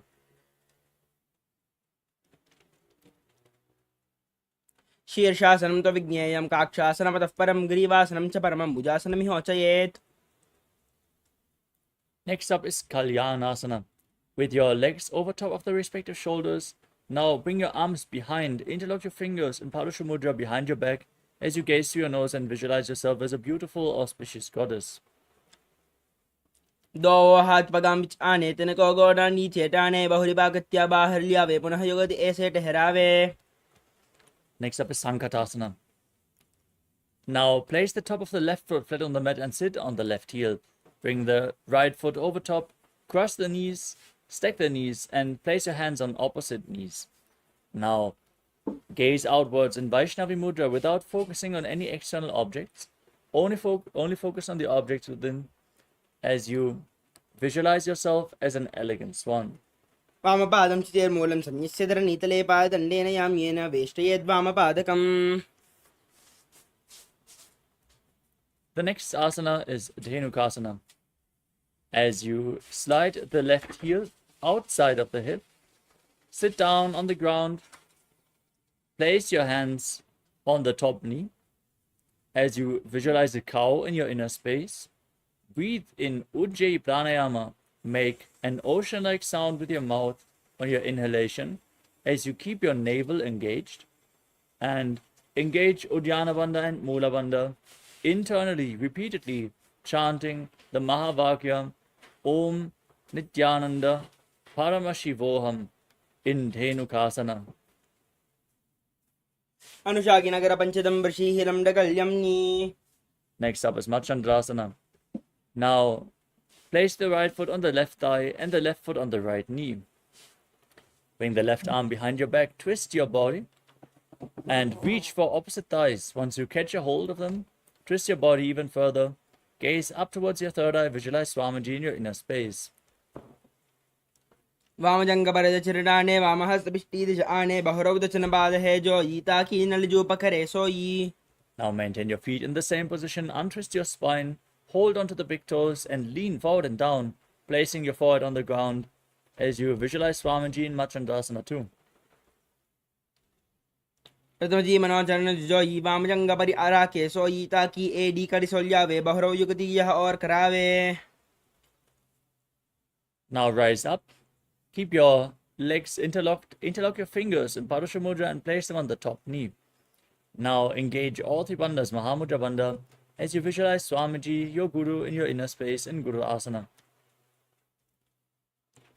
ऊर्मूले इदरपादस्य कनिष्ठिका प्रदेशे गुल्पं संस्थाप्य तदेव जानु इदरपादपार्श्वे संस्थाप्य तिष्ठेतस्थौ सम्मीलयेत् गुरुवासनं भवति. Now repeat Sankatasana on the other side. Place the right foot flat and sit on the right heel as you stack the left knee over top. Place your hands on opposite knees. Visualize yourself as an elegant swan. वामपादं चितेर्मूलं संयस्यधर नीतले पाददण्डेन याम्येन वेष्टयेद्वामपादकम्.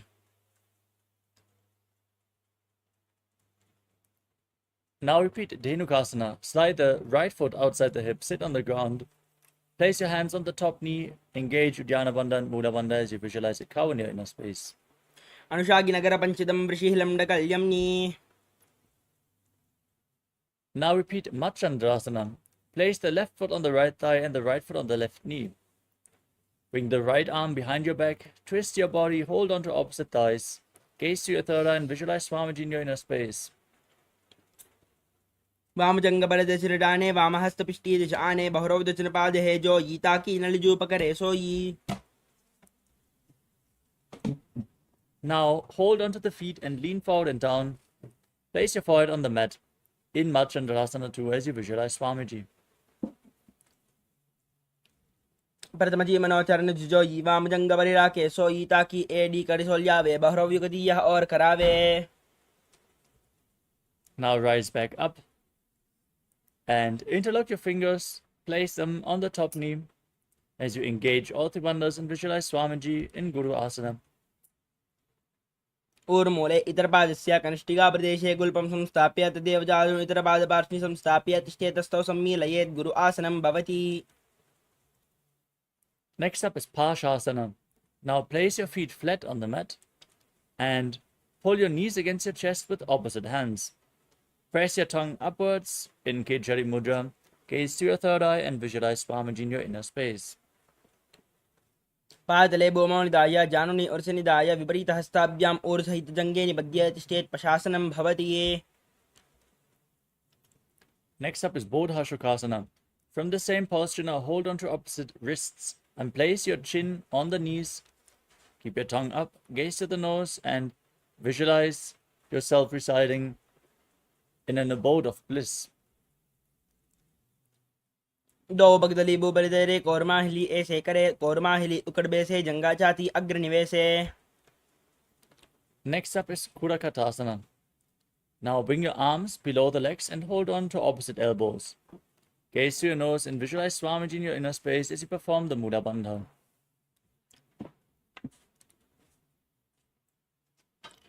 दो हाथ पग बाहर लियावे गोड़ा नीचे ले ठहरावे आम्हा साम्हा ऐसे करे आपस में इनको हनी पकड़े.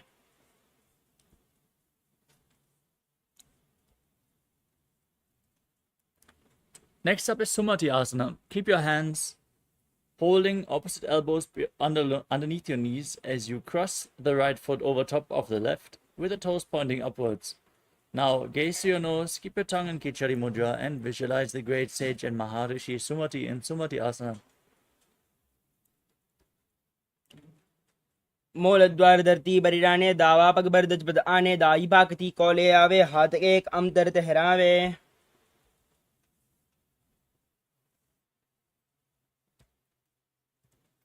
The next asana is Dandasana.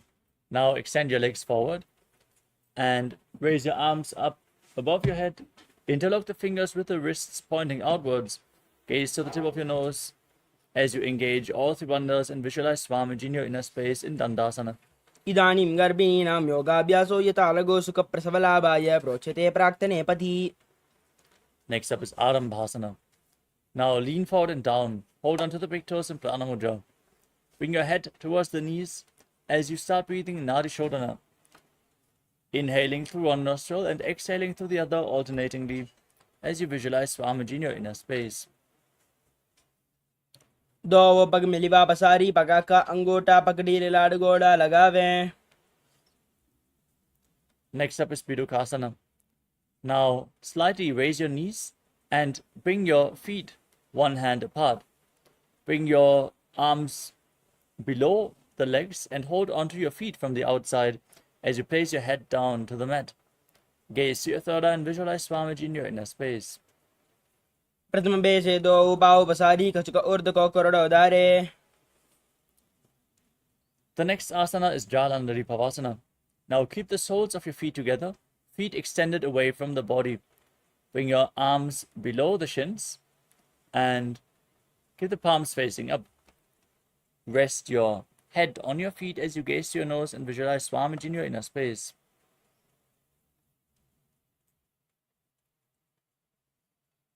AD महिला के दीजे हाथ पसारी.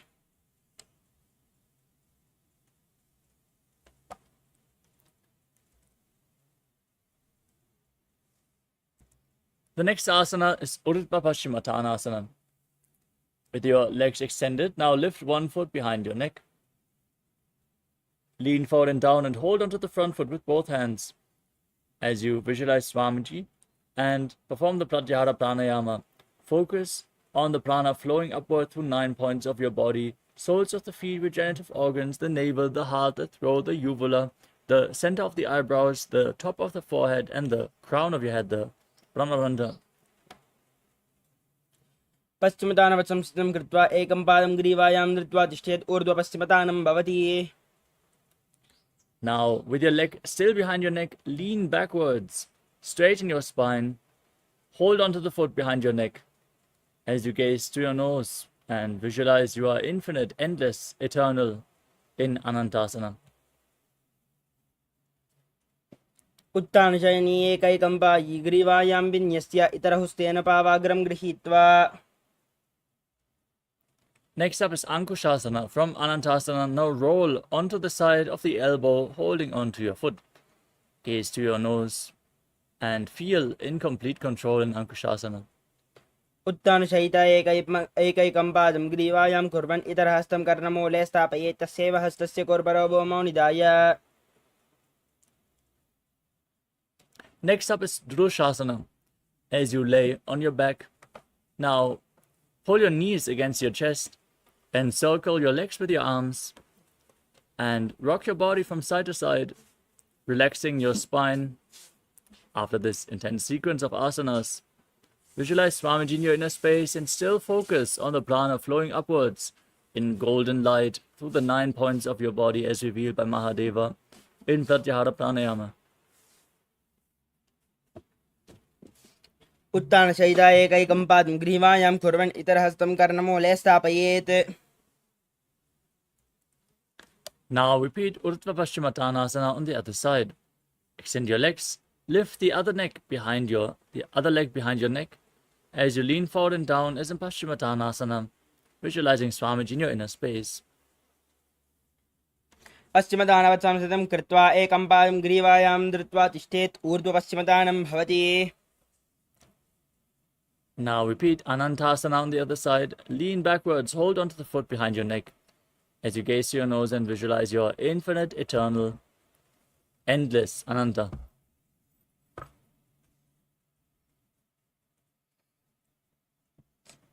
उत्तानशयिनी एकैकं Pai ग्रीवायां विन्यस्य. Now roll onto the side. Rest on your elbow, gaze to your nose and feel in complete control in Ankushasana.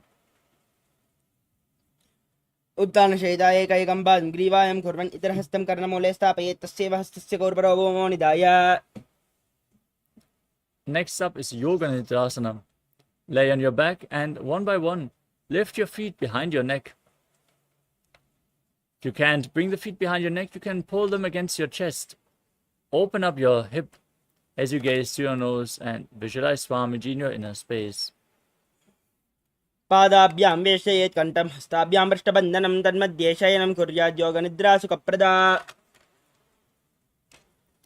Next up is Atmaramasana. With your feet raised up towards your head, bring your arms underneath and interlock them behind your neck. Gaze to your nose and visualize Lord Vishnu is blessing you from within. Atmaram आसन प्रथमसुतो सोवे.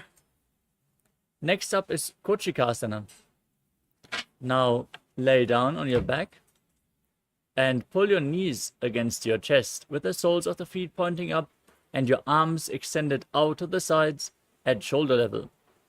Now gaze to your nose and visualize Swamiji in your inner space as you perform the Mula Bandha.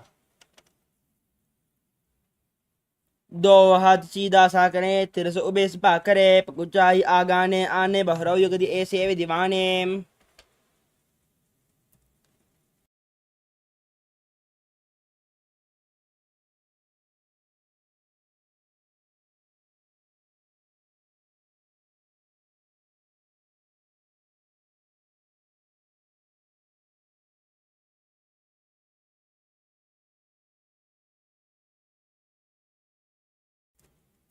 Next up is Jatara Parivritti. This asana consists of 3 steps. First, we are going to enter a neutral position. So, raise your knees to your chest and extend your arms out to the side at shoulder level. Then drop one knee to the side and extend the opposite leg down. This is the first step of the asana. Now bend both knees to the side. Second step. And then extend both knees. Extend the legs to the side, hold onto the feet, and gaze in the opposite direction, visualizing Swamiji performing the Mula Bandha.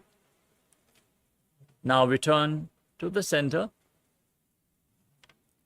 and then drop the other knee down, extend your opposite leg, step 1, bend both knees to the side, step 2, extend the legs, hold onto the feet, and gaze away from the feet, visualizing Swamiji in your inner space in Jatara Parivritti. परिवृत्ति कुक्षिबाहि दृदाहि परिकीर्तकं बद्धकोणं सुप्तकोणं ऊर्ध्वकोणमदापि च. The next asana is the Dvipadapitam. As you lay on your back, place your feet flat on the mat and hold onto your ankles. Gaze to your nose and then push your hips up high. As you visualize yourself as sturdy as a bridge, lock your throat in Jalandhara Bandha and perform Mocha Kumbhaka in Dvipadapitam. प्रतिक्रियायुतं नन्द्वापीठ सर्वबलप्रदं गर्भिणीनां दुर्बलामि इति Gargi जगादनो. The next asana is Paryankasana. With your feet flat, laying on your back, bring your hands over top of the respective shoulders, fingers pointing towards your feet. Then push your entire body up off the mat, raise your hips up high, walk your hands closer to the feet as you visualize yourself as sturdy as stone furniture. Calmly breathe through your nose in Sahadra Kumbhaka. उत्तानशयनं हस्ततलाभ्यां भूमिम् औष्टभ्यपादतलाभ्यां भूमिं धृत्वा नाभिप्रदेशमूर्धं कुर्यात् पर्यङ्कासनं भवति. Next up is Shvotanasana. Lay down on your back and raise your knees up against your chest. Hold your shoulders with the respective hands and rotate your hips in a circular motion. Visualize yourself as a dog playfully rolling around on its back. शववत्शरीरं संस्थाप्य जानुनी सम्मील्य भवान् ये हस्ताभ्यां कन्दरां बद्ध्वा भामयेत् शुत्तानं भवति. You move on to the Viparita Karani. As you lay on your back, keep your arms flat on the mat and raise your legs up high. Point your toes upwards and move your legs in a circular motion as you visualize Swamiji in your inner space. अथ विपरीतकर्णी मुद्रा भूतिले सुशिरौ दत्त्वा. Now stop the movement of your legs. Be sturdy as you visualize Swamiji in Viparita Karani too. करणी विपरीताख्या सर्वा दिव्यादिनाशिनी नित्यम् अभ्यासयुक्तस्य जाडराग्निविवर्धनी. Next up is Langalasana. You can lower your legs, but then again kick your hips up, bring your feet over top of the head, toes down on the ground, interlock your fingers behind in Padasha Mudra and place your arms on the mat. Visualize yourself as a plow as you breathe in Mocha Kumbhaka. ग्रीवाकण्ठेन भूमिं विस्तम्भ पादाग्रद्वयम् ऊर्ध्वमुन्नयेत् नरकासनं भवति. The next asana is Shaita Paschimottanasana. As you maintain your feet over top of your head, now hold on to your feet with your hands. This is one of the 84 different asanas revealed directly by Lord Paramashiva himself. Internally, repeat the Mahavakya, Om Nithyananda Paramashivoham. तानं शयित्वात् कुर्वीत शयितपश्चिमतानकम्. Next up is Supta Konasana. From the same posture, bring your hips above the shoulder level and open your legs wide. Visualize Swamiji in your inner space and breathe in Mocha Kumbhaka.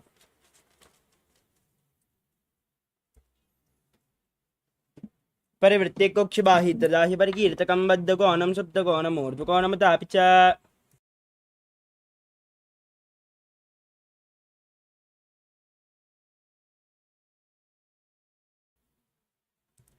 The next asana is Chakrasana. Now join your feet back above your head, hold onto your ankles, and then roll onto your back as you visualize yourself as a chakra, a wheel in Chakrasana.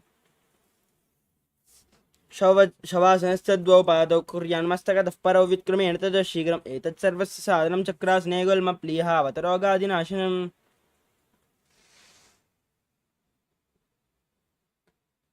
The next asana is Supta Prasarita Padangushtasana. Lay on your back and raise your feet up vertically. Then hold onto the big toes in Prana Mudra and open your legs wide to the side as you visualize Swamiji in your inner space. उत्तानपादं क्रौञ्चं च मरीचं वीरभद्रकं नटराजं त्रिकोणं च सुप्ताङ्गुष्ठप्रसारणे.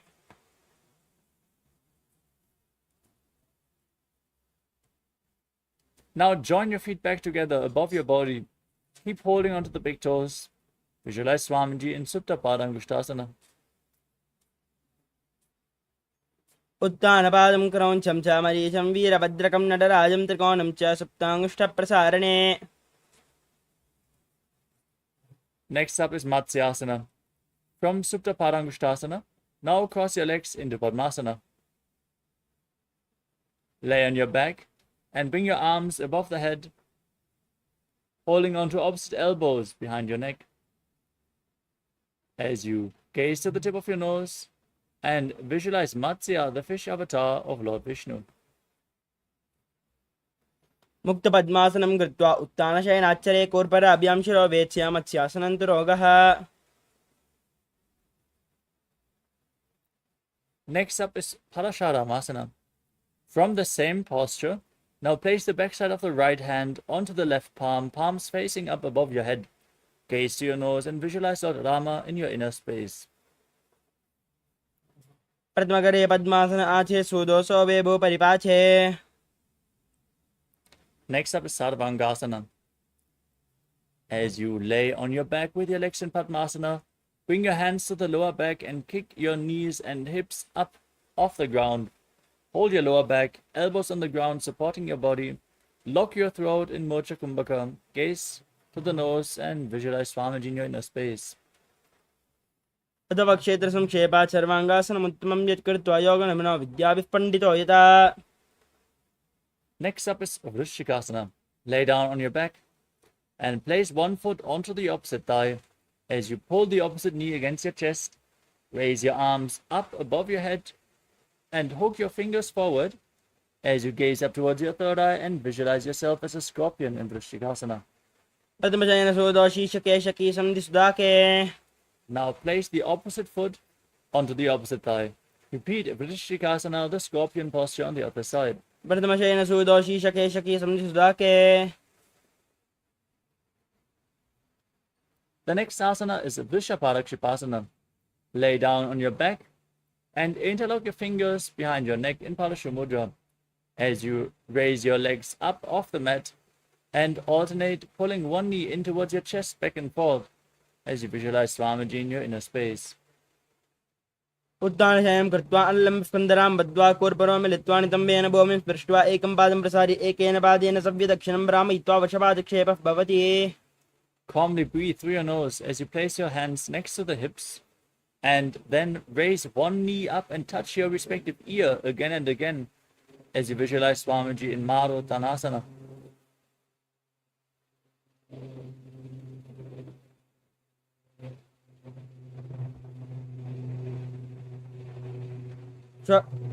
श्रद्धा संस्थितिः कृत्वा ध्यानद्वयं पर्यायेन कर्णयोः संस्पृशेत् मरोत्थानं भवति. The next asana is Vrikasana. As you lay on your back, now place your feet flat and stand up and lay back down again and again as you visualize yourself as a wolf.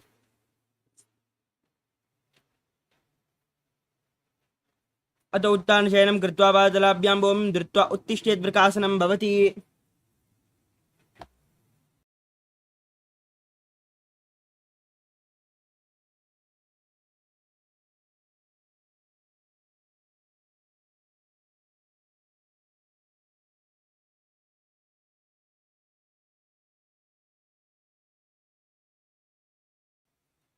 The next asana is Lutasana.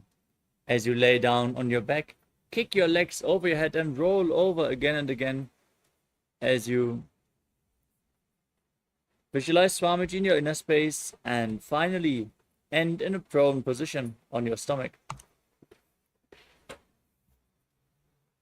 अत उत्तानशयनं कृत्वा पादलाभ्यां भूमिं धृत्वा उत्तिष्ठेत् वृकासनं भवति.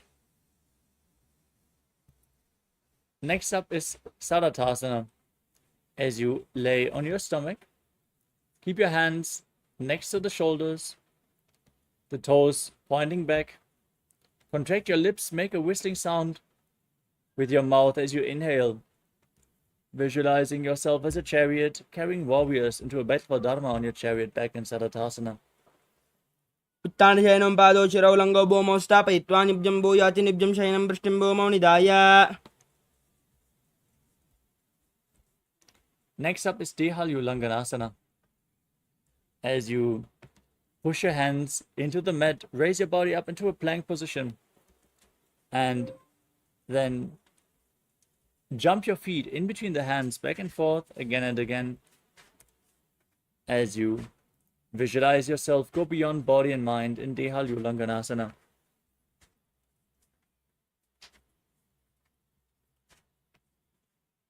हस्तद्वयं बद्ध्वा तन्मध्ये चरणद्वयम् उड्डानैव बहिरानैव अतः नयेद्ये हल्युल्लङ्घनं भवति. Now rise up and lean forward and down. Place your hands flat on the mat and start walking around on hands and feet as you visualize yourself as a wise 60-year-old elephant in Jatyasana. तजाट्यासनं वक्ष्येन जाटस्मरो भवेत् हस्तान् त्रिभूमौ च गमनम् आगमनं ततः. Next up is Lolitika Karana. Now stand with your heels together, toes pointing outwards and your knees bent. Raise your elbows and rotate your arms around your chest as you lean back and move your head in all directions.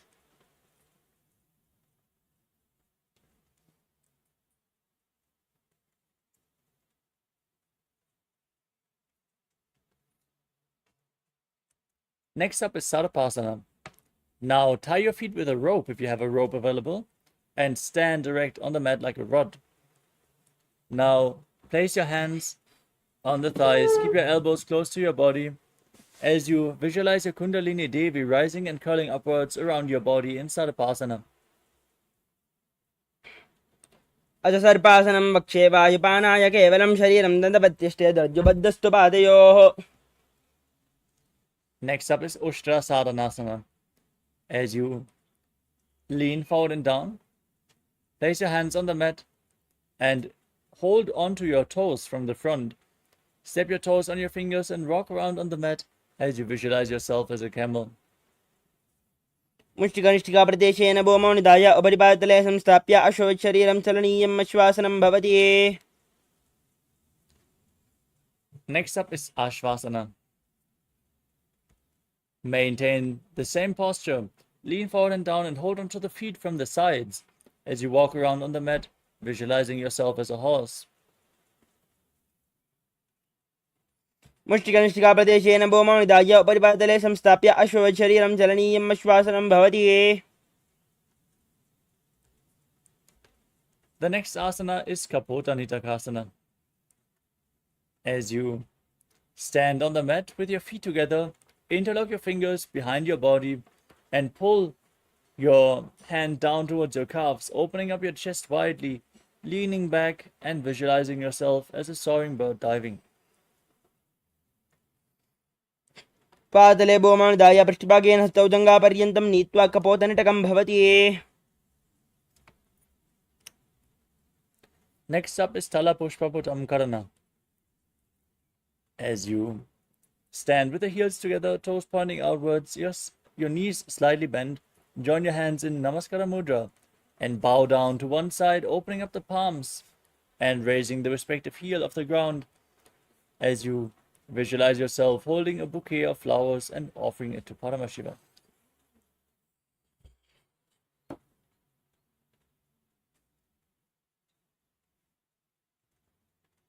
Next up is Khadgasana. Now, stand on the mat, visualize yourself as a rhinoceros and gaze to your nose. Then, lay down on your stomach, jump your feet up towards your hands and stand again, joining your hands in Namaskara Mudra in front, symbolizing the horn of the rhinoceros. नुजासर्दमासनं कृत्वा पादतलाभ्यो भूमिम् अवष्टभ्य उत्तिष्ठेत् खड्गासनं भवति. Next up is the Uttanottanam. You can hold weights if you want to intensify this asana. As you sit down all the way, and stand back up again and again. Gaze to your nose and visualize Swamiji in your inner space as you calmly breathe in Sahadra Kumbhakam. पुनः पुनः उत्थातव्यम् आसितव्यम् इति उत्थानोत्थानं भवति.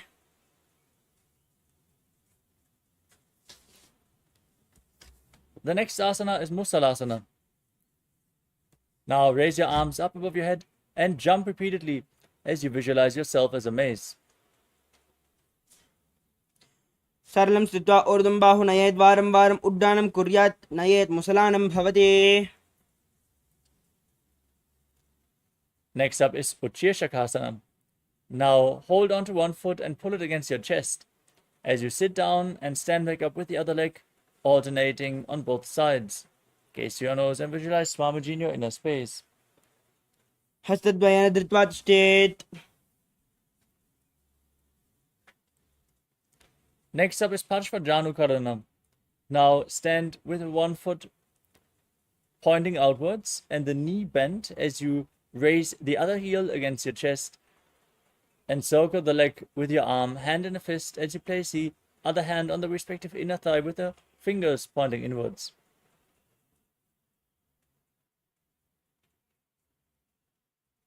We move on to Tandavasana. Now visualize yourself fiercely dancing as Lord Shiva as you extend your arms forward and one leg as well, sitting down and standing back up. एकं पादं स्थातव्यं ताण्डवासनं भवति. Next up is Brahmanasana. Now, place the sole of the left foot onto the inner right thigh. As you keep your hands relaxed by the knees, visualize Lord Brahma blessing you from within. In Brahmanasana.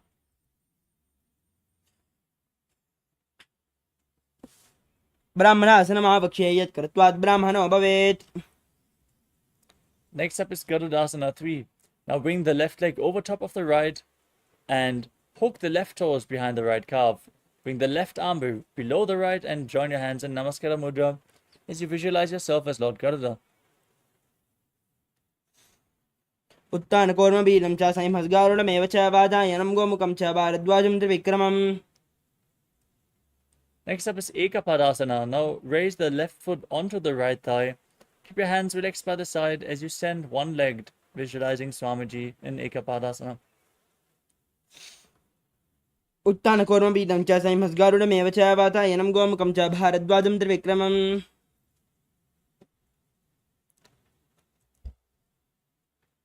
Next up is Dhruvasana, the Polsa posture. Now hold on to the left big toe as you extend the leg out to the side. Rotate quickly on the standing leg as you visualize yourself as the North Pole Star in Dhruvasana. दक्षाग्रं वामपादस्य जङ्घोपरिणिधाय च. Now raise the left leg behind your neck if you can. Otherwise, you can pull it against your chest or cross it over your knee. Then stand tall on the mat.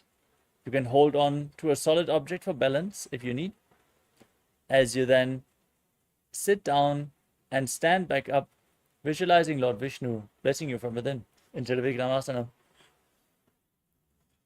ग्रीवायां पादं संस्थाप्य स्थातव्यम् उत्थातव्यं त्रिविक्रमासनं भवति.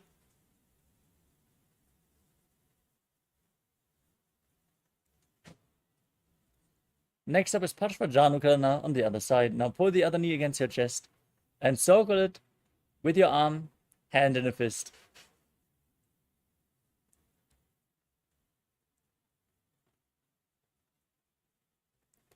Now repeat Tandavasana on the other side. Extend your arms and the other leg. Sit down and stand back up as you fiercely dance as Lord Shiva.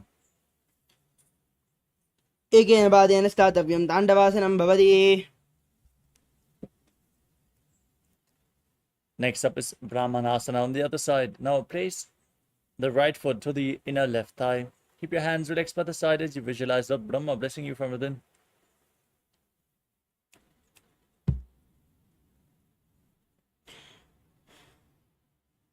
ब्राह्मणासनमावक्ष्ये यत् कृत्वात् ब्राह्मणो भवेत्. Next up is Garudasana 3. Now bring the right leg over top of the left knee.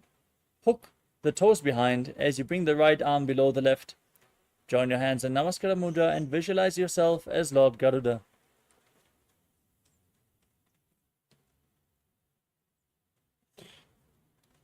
उत्तानकौर्मबीजं च संहस्गारुडमेव च वातायनं गोमुखं च भारद्वाजं त्रिविक्रमम्.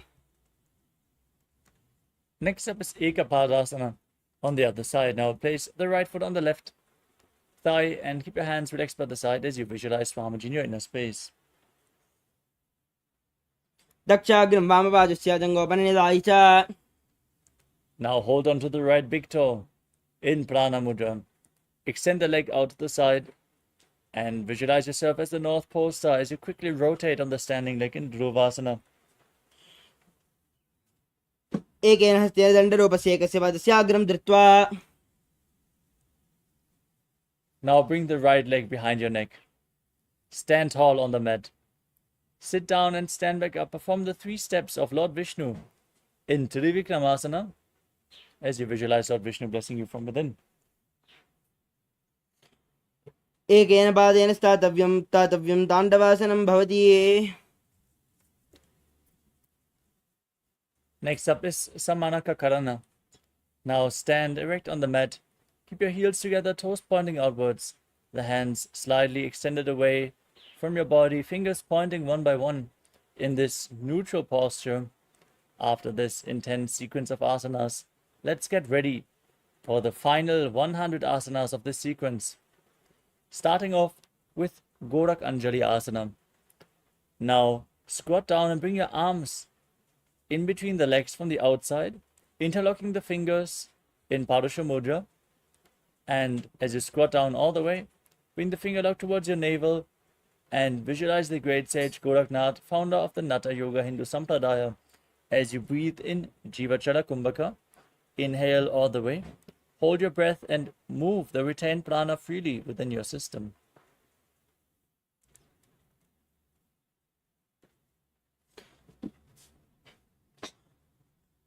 Pratamahe Vahoya Bahureni Chaupani Hove. We move on to Kanchi Asana. Now bring your arms in between the legs and interlock your fingers behind your butt as you visualize Swamiji in your inner space. Ura Madhyadhasto Niveshyanidam Dritva. Next up is Bhairav Asana. Now squat down all the way and keep your heels close to the perineum. Then interlock your fingers behind as you gaze towards your navel and visualize Bhagavan Kala Bhairava, the Lord of Time.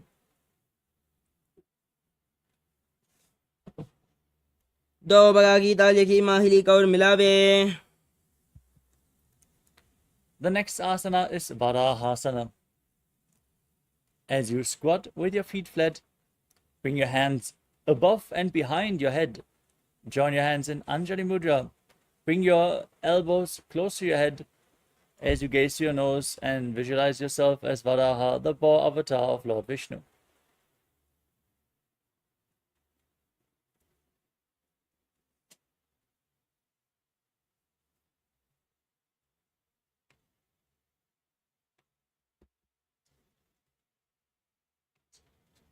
Do Bhagagita Lekhi Mahili Kaur Milave. We move on to Pripitasana. Now hold onto the big toes in Prana Mudra and raise your hips to the same level as your knees as you visualize Swamiji in your inner space. Aduttan Asanani Pashidya Samilya Stitwan Dhammam Jan Pradesh Aniye. Next up is Bakasana. Now place your hands flat on the mat and bring your knees onto your arms towards your armpits. Lean forward, find balance, lift your feet off the mat as you visualize yourself as a crow in Bakasana.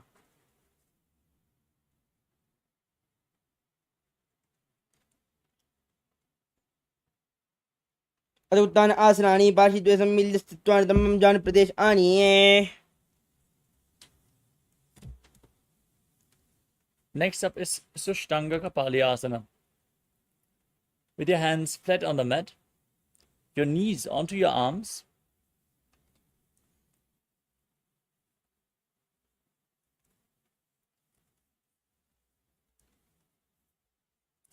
now lean forward and raise your hips up into a headstand posture. Then cross your legs into Padmasana.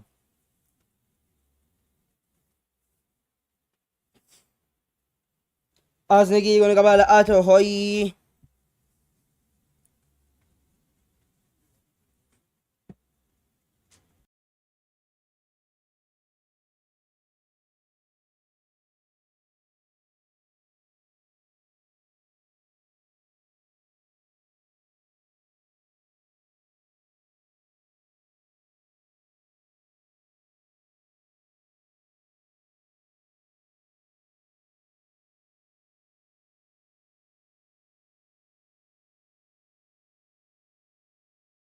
The next asana is Guptasana. Now sit in a kneeling posture.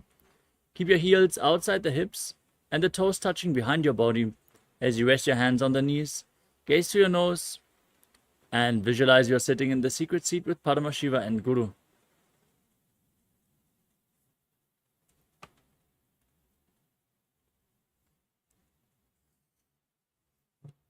Dhanarvorante Pado Kartva Pado Sagopayet.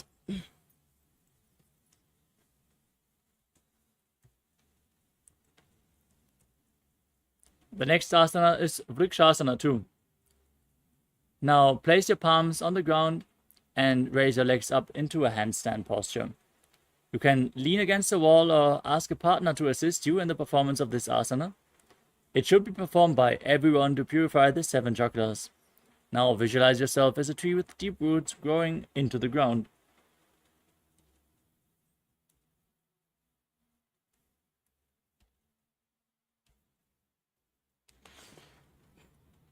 सप्तप्रक्षालनाय वृक्षासनविशेषकान्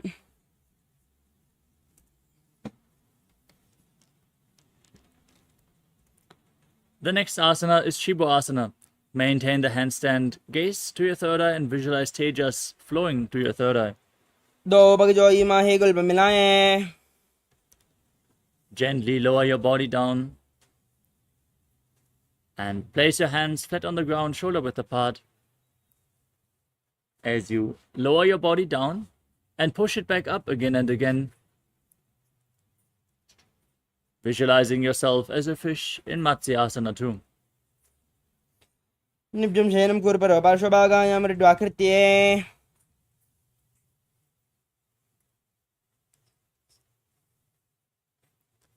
The next asana is Sarpasana too.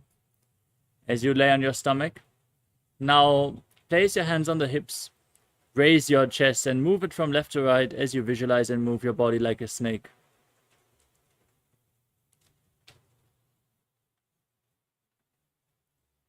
निब्जं शयनं कृत्वा हस्तौ नितम्बं संस्थाप्य Now place your elbows on the ground in front of you. Bring your hands in Padma Mudra, the Lotus Mudra. Rest your chin on your hands and keep the toes pointing back as you feel self-supported and completely independent in Niralambanasana. कराभ्यां पङ्कजं कृत्वा तिष्ठेत् कुर्परया सुधीमुखमन्नमनुच्चायि निरालम्बनमासनम्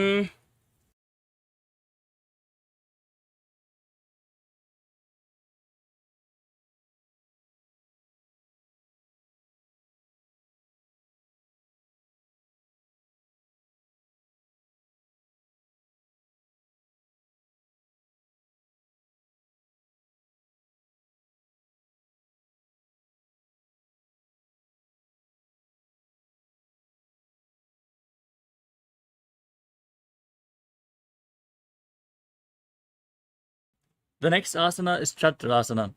As you lay on your stomach, now place your hands flat on the mat and bend your knees. Raise your feet up towards your upper back as you raise your chest by straightening your arms. Tilt your head back and visualize yourself as an umbrella protecting your guru from the sun rays. अर्ध्यासनमस्थित्वा हस्तलाभ्यां भूमिम् अवष्टभ्यमुन्नया चत्रासनं भवति Next up is Vajrasana.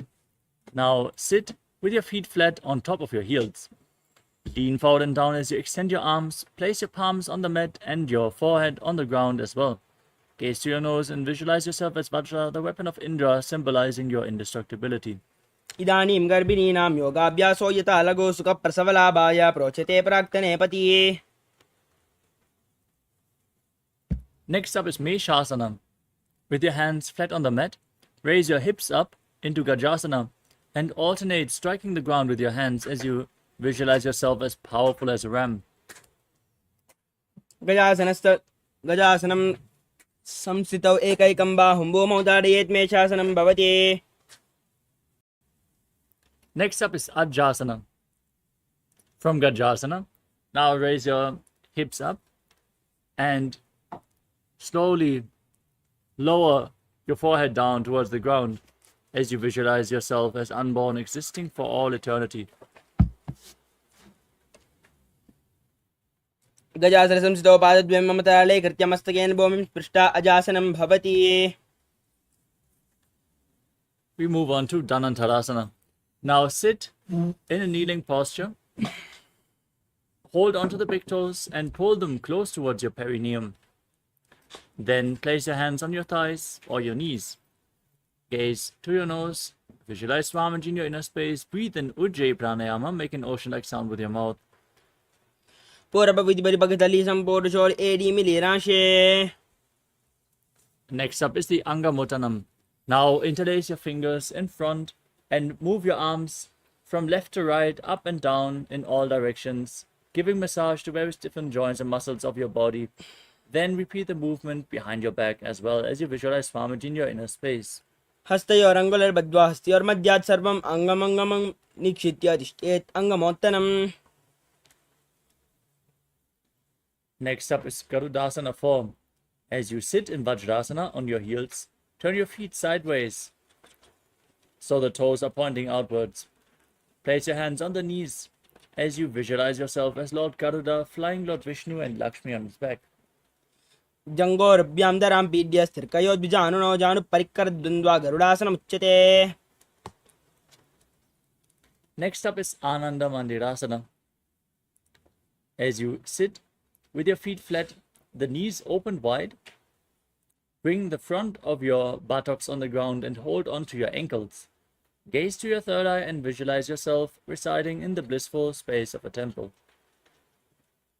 अथ वक्षे वीरनाथ आनन्दमन्दिरासनं यत्कृत्वा अमनोधीरो भवत्येवेह साधकः अस्तयुग्मं पाददेशे पादयुग्मं प्रदापयेत्. Next up is Mandukasana 2. Now cross your feet behind and sit on your ankles. As you place your hands underneath the knees, press your tongue up against the palate of your mouth in Manduki Mudra and visualize yourself as a frog as you perform Uddiyana Bandha and Mula Bandha and Mandukasana 2. पृष्ठं सम्पीड्य गुल्पाभ्यां जान्वङ्गे सबले आकृतिः हस्तौ पादतले क्षिप्तौ मण्डुकं पाददोषहृदे. Next up is Narasimhasana. As you tuck your toes and raise your heels, sit on the raised heels. Place the knees on the ground and place your palms on the mat in front of you with the thumbs touching. Gaze to the tip of your nose in Shambhavi Mudra. Stick your tongue out and exhale forcefully as you visualize Narasimha, the lion man avatar of Lord Vishnu in Narasimhasana. दो बनापान होय वैसे एड़ी Mailer गुणा निवेसे सुम शरीर नीका ठहरावे NASA अग्रदृष्टिकौल्यावे. Now rise up. Sit on raised heels with your knees wide apart. Cover your mouth with your hands and bring the thumbs underneath the teeth and close your mouth as you inhale through the right nostril and exhale through your mouth in Vishtaka Pranayama. Gaze to your nose. Visualize yourself as Devi, victorious over all your fears in Vishtakasana. दो बगंगी एड़ी जोई गाड़ाफनम Vaman पुनिहोई. The next asana is Makarasana. Now place the feet flat on the mat and sit on your heels. Keep the knees open wide, the toes pointing backwards. As you raise your elbows and bend them to bring your fingers towards your armpits, imitating as if you are a monkey stretching itself. Gaze to your third eye and visualize yourself as a playful monkey. दो बगदले number आने तनके पिष्टि भूमि परिटाने मूलद्वार एड्यां पर लियावे मूढ़ा हाथू ऊंचा ठहरावे. Next up is Vajrasangarasana. Now tuck the toes and bring the soles of the feet together as you open your knees wide and sit on raised heels. Now hold on to opposite elbows behind your back as you gaze to your nose and embody diamond-like strength for you and your Sangha, your spiritual community. प्रथम बनापान होय base दो वेड़ी गुड़ा निवेसे गोड़ा उबारा के थीरा आड़े वाई बसारे धीरा. Next up is Kanjanasana. As you cross the feet and sit on your heels, place your palms on the ground at the side of your body. Now gaze to your nose and visualize perfect health beyond any and all physical or mental ailments as you engage Uddiyana Bandha and Mula Bandha. अञ्जनासनमावक्षे यत्कृत्वा सुस्थिरो भवेत् पृष्ठे पादद्वयं बद्ध्वा हस्तौ भौमं प्रधारयेत् भूमौ हस्तद्वयं नात्वा पातयित्वा निलम्पयेत् पृष्ठे पादद्वयं बद्ध्वा कञ्जनाने जयी भवेत्. Maintain your feet in the same position. Place your hands on the knees, gaze to your nose, and make your upper body stiff like the shell of a turtle as you visualize yourself as a turtle with a stable body and mind to live for centuries in Kurmasana. गुल्बोद्विषणस्यादौ उत्क्रमेण समाहितौ ऋजुकाशिरो ग्रीवं कूर्मासनमिति ऋतम्. Next up is Yogasana. Maintain the same posture, relax your upper back and neck. Gaze to your nose and visualize Swamiji as you breathe in Ujjayi Pranayama in Yogasana. गोडां नियम्य गुल्पाभ्यं वित्कर्मेण समाहितः योगासनं भवेदेति इति योगविदो विदुः. Next up is Vijyogasana. Now stand on your knees and cross your feet behind, bringing the feet near the opposite knees. Now hold your calves with your fingers inside and the thumbs outside as you gaze up towards your third eye. Visualize a space of eternal oneness, Advaita, with your Guru. गोडां वामनो अबोहोयि गोडा आधारा खेदोय धत्पाद कीपानि धावे पनव्वाम गोडा दिगिल्यावे. Next up is Ushtrasana 2. Standing on your knees with the top of the feet flat on the ground. Then hold on to your heels and lean backwards, pushing your hips forward. Tilt your head back and visualize yourself as a camel. मेरुदण्डग्रन्थिदाढ्यः सम्पिपादे शुष्मान् कपोतोष्ट्रासनाभ्यासं कुर्यान्मितहितासनः. Next up is Jatyasana 2. With your feet flat, hold onto the soles of the feet and lean backwards, placing your elbows and the back of your head on the mat. Now, gaze to your nose and visualize yourself as a lotus blooming. दो AD संबुडकरे Sole मूलद्वारि दरिदरे. Next up is Viratasana. From the same position, place your back on the mat and raise back up again and again. You can use the support of your feet, of your hands if needed, as you gaze to your nose and visualize the healing and liberation of all causal, subtle forms of your body. जङ्गाप्तिभूमौ निधाय जङ्गोरुभाम् ऊरुनि संस्थाप्य पृष्ठिवं संवारं वारं स्पृशेत् विराटासनं भवति. The next asana is Kapotasana. From the same posture, now lean backwards and raise your hands over top of the respective shoulders, bringing the forearms on the mat behind you. As you then bring your head in between the feet if you can. Lean back as far as possible as you visualize yourself as a beautiful dove. मेरुदण्डग्रन्थिदाढ्यः सम्पिपादे शुष्मान् कपोतोष्ट्रासनाभ्यासं कुर्यान्मितहितासनः. Next up is Varasana. Now raise back up and stand on your knees with the toes tucked and hold on to opposite elbows with your hands as you gaze to your nose. This is the boon fulfilling posture. Receive your boon from Paramashiva. As you visualize Paramashiva, internally chant Om Nithyananda Paramashivoham.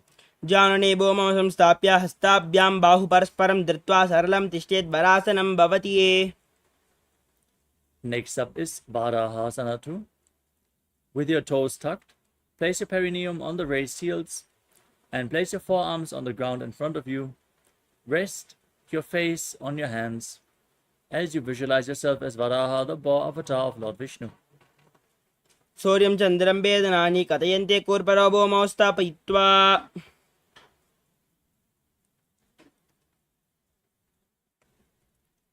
Next up is Mundasana. From the kneeling posture, place your forearms on the ground, elbows shoulder width apart.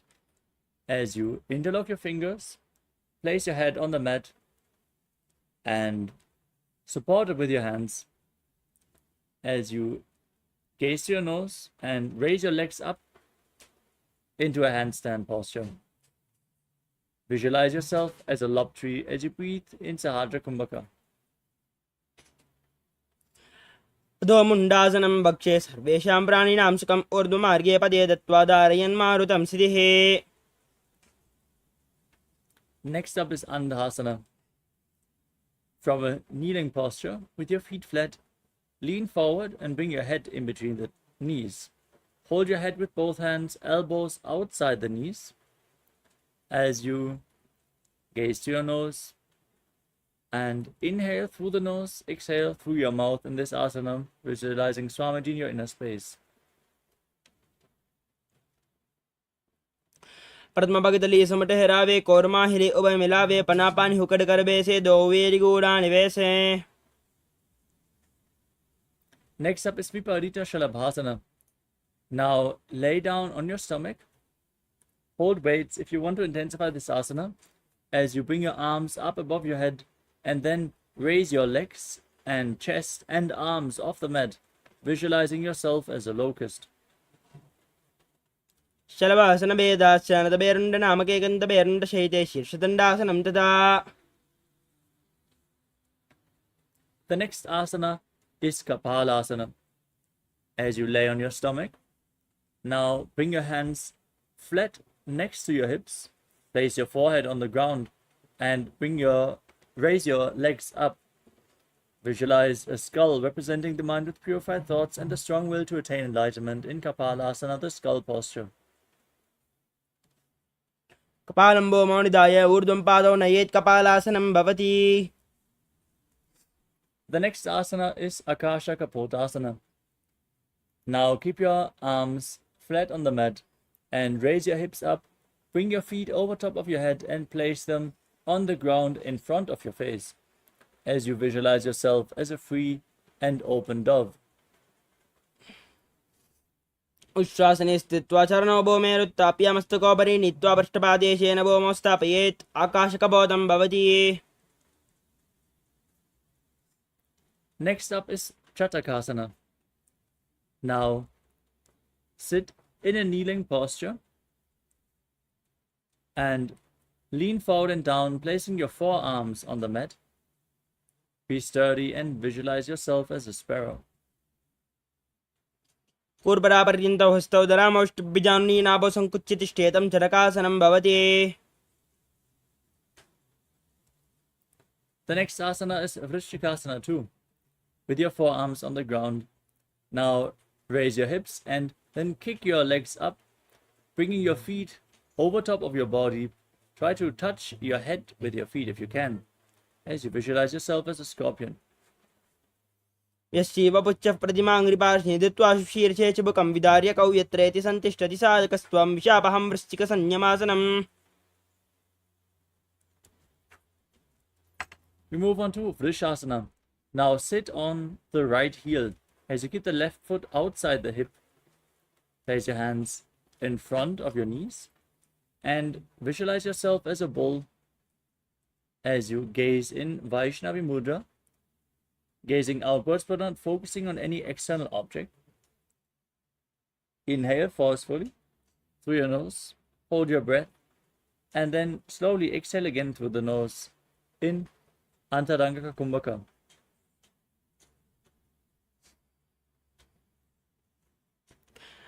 याम्यगुल्बे पादमूले वामभागे पदेतरं विपरीतं स्पृशेत् भूमिं वृषासनमिदं भवेत्. Next up is Lolasana. With your hands flat on the mat, now raise your entire body off the ground. Cross the toes of the left foot over the right and balance on your arms as you visualize Swamiji in your inner space. लोलासनं सदा कुर्यात् वायुलोलापघातनात्. Now straight, place your perineum on the left heel with the right foot outside the hip, toes pointing to the side as you visualize yourself as a bull in Vrishasana, the bull posture on the other side. याम्यगुल्बे पादमूले वामभागे पदेतरं विपरीतं स्पृशेत् भूमिं वृषासनमिदं भवेत्. Next up is Balagunasana. Now tuck the toes of the left foot and sit on the raised left heel as you place the right foot flat on the mat in front with a knee raised against your chest. Place your hands on the knees and visualize Balagunahai, one of the 84 siddhas in your inner space. आसनगावगण जलविकार जाइए. Now raise up. Then squat down and bring your arms in between the legs. Hold onto your ankles from the outside as you visualize yourself as the entire planet in Grahasana. पादतले भूमौ संस्थाप्य हस्ताभ्यां जानुनी कोर्परौ स्थापयित्वा गुल्पप्रदेशौ धृत्वा तिष्ठेत् ग्रहासनं भवति. Now tuck the toes of the right foot, sit on the raised right heel, bring the left foot flat with a knee raised against the chest as you repeat Balagunasana on the other side. आसनगावगण जलविकार जायि. Next up is Utkatasana. Now tuck the toes of both the feet and sit on the raised heels. Keep your knees lifted off the ground.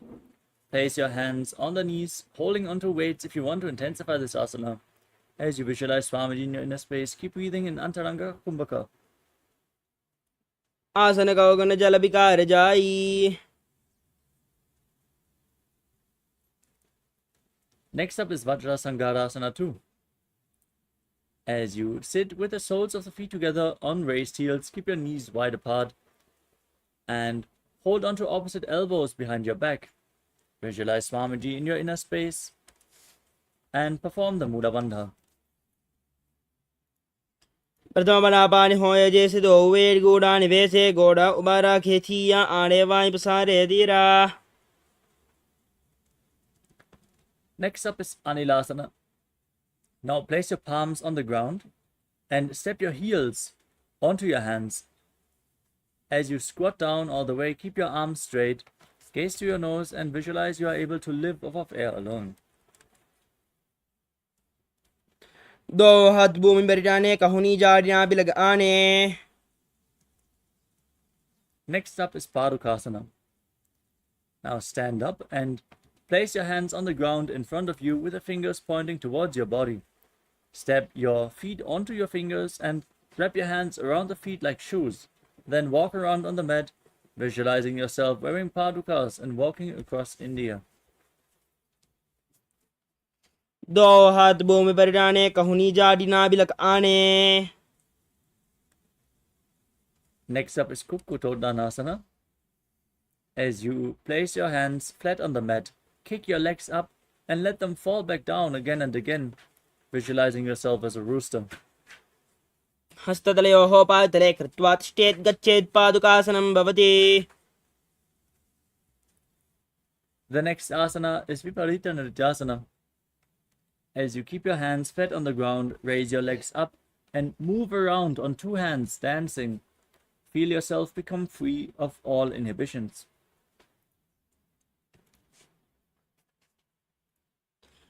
हस्ततलयोः पादतले कृत्वा तिष्ठेत् गच्छेत्.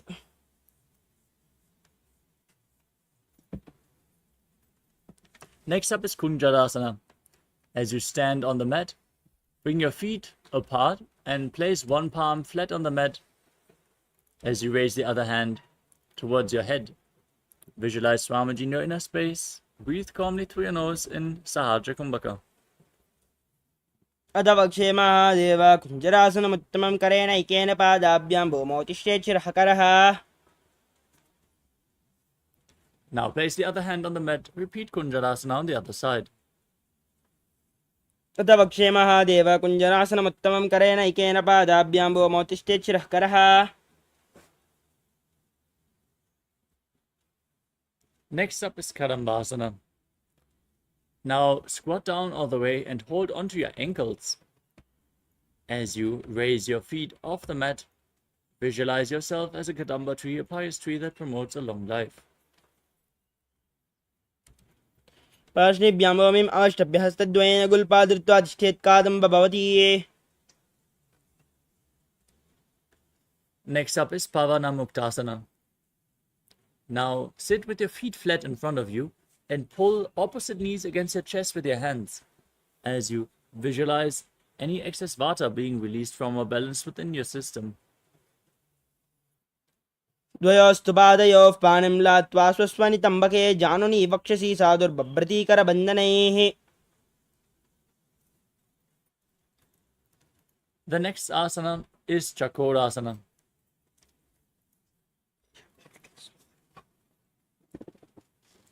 Now raise your leg behind your neck and place your hands on the ground beside you. Extend the opposite leg forward and lift your entire body off the ground as you gaze up towards your third eye and visualize yourself as a powerful source of energy. पूर्वदानं च दुष्पादं पीडं वज्रासनं तथा चकोरक्रौञ्च शलभभुजङ्गम् अपि वृश्चिकम्.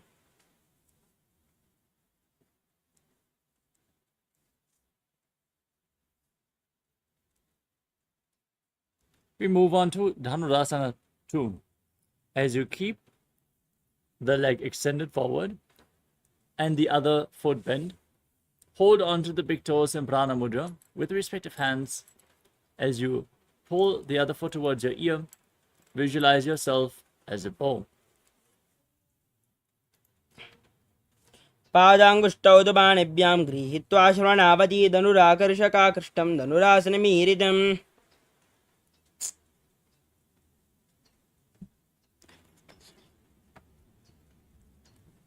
The next asana is Ashtavakrasana. Now bring the left foot over top of the left shoulder and hook the right foot over top of the left foot.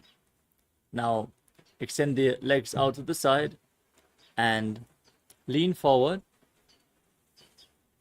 As you balance on your arms, visualize yourself as a flying crane.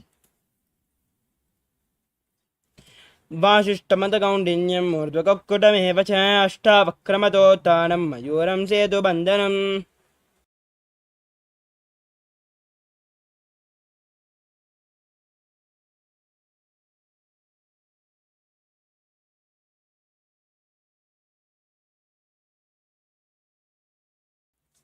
The next asana is Pranasana.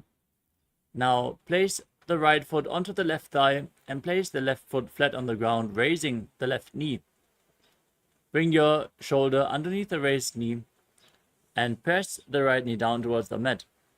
Gaze up towards your third eye and visualize you are immortal and able to exist solely from prana. एतत् प्रभेदं वक्ष्यामि करोति यस्य चामरः एकपादमुरो बद्ध्वा स्कन्धेऽन्यपादरक्षणम्. Next up is Parshvamatsindrasana. Now place the right foot at the outside of the left hip and step the left foot over top of the right knee. Twist your right elbow outside of the raised knee. Bring your arm below and hold on to your hands behind your back. As you twist your body, gaze up towards the third eye in Shambhavi Mudra. Visualize Sage Matsindana, the master of Hatha Yoga. Breathe calmly through your nose in Sahadra Kumbhaka and perform the Mula Bandha in Parshvamatsindrasana. वामोरमूलार्पितदक्षपादो जान्वोर्बहिर्वेष्टितदक्षदोष्णा प्रघर्य तिष्ठेत् परिवर्तिताङ्गः श्रीमत्स्यनाथोदितमासनं स्यात्. Now repeat Chakrasana on the other side. Now lift the other leg behind your neck. Extend the opposite leg forward. Lift your body off the mat as you gaze to your third eye and visualize yourself as a powerful source of energy.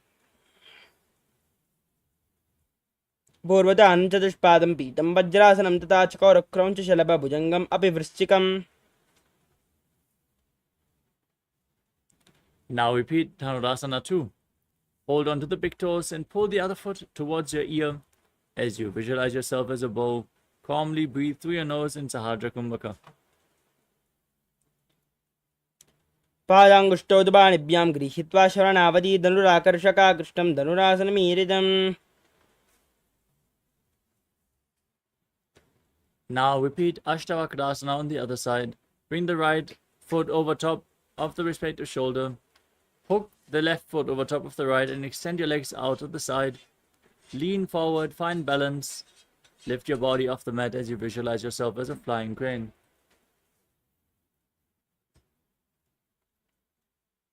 वासिष्ठमतकौण्डिन्यं ऊर्ध्वककुटमेव च. The next asana is Pranasana on the other side. Now place the left foot on the right thigh, the right foot flat, knee raised. Bring the right shoulder underneath the knee. Press the left knee to the mat and gaze to your third eye as you visualize you are immortal and able to exist solely from prana. एतत् प्रभेदं वक्ष्यामि करोति यस्य चामरः एकपादमुरो बद्ध्वा स्कन्धेऽन्यपादरक्षणम्. Next up is Parshvamatsindrasana on the other side. Now place the left heel at the right hip and step the right foot over top of the left knee. Twist your body around the raised knee and bring the arm below the raised knee. Interlock your fingers behind your back as you gaze up towards your third eye and visualize Sage Matsindana, the master of Hatha Yoga. वामोर्मूलार्पितदक्षपादो जान्वोर्बहिर्वेष्टितदक्षदोष्णा बृहगर्ह्यतिष्ठेत्परिवर्तिताङ्गः श्रियमत्स्यनाथोदितमासनं स्यात्.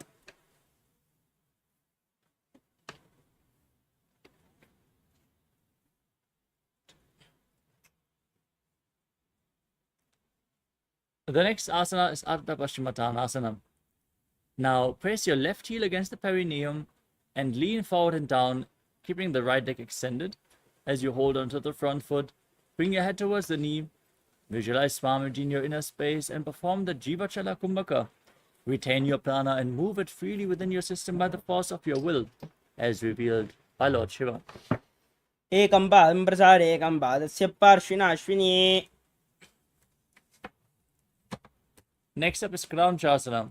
Now bring the left foot outside the hip and hold on to the right foot. Extend it up in front of your face as you hold on to the front foot. Visualize yourself as a crane in Crown Chasana. वासिष्ठमतकौण्डिन्यं मूर्धकोक्कडमेव च अष्टावक्रमतोत्थानं मयोरं सेतुबन्धनम्. Now repeat Ardha Paschimottanasana on the other side. Press the other heel against the perineum. Lean forward and down. Perform Jivachala Kumbhaka as you visualize Swamiji in your inner space. एकं पादं प्रसारे एकं पादस्य पार्श्विनाश्विनी. Now repeat Crown Chasana on the other side. Bring the right foot outside the hip, the top of the right foot on the mat. Hold on to the left and extend it up in front of your face. Keep your knees straight. Visualize yourself as a crane. वासिष्ठमतकौण्डिन्यं मूर्धकोक्कडमेव च अष्टावक्रमतोत्थानं मयूरं सेतुबन्धनम्. The next asana is Svastikasana. Now, sit in a cross-legged posture with your feet in between the thighs and calves. Gaze to your nose and embody peace, well-being, good fortune, and prosperity as you visualize a swastika in your inner space. जानुर्वोरन्तरे सम्यक् कृत्वा पातले उभयर्जुकाय समासीनं स्वस्तिकं तत्प्रचक्षते.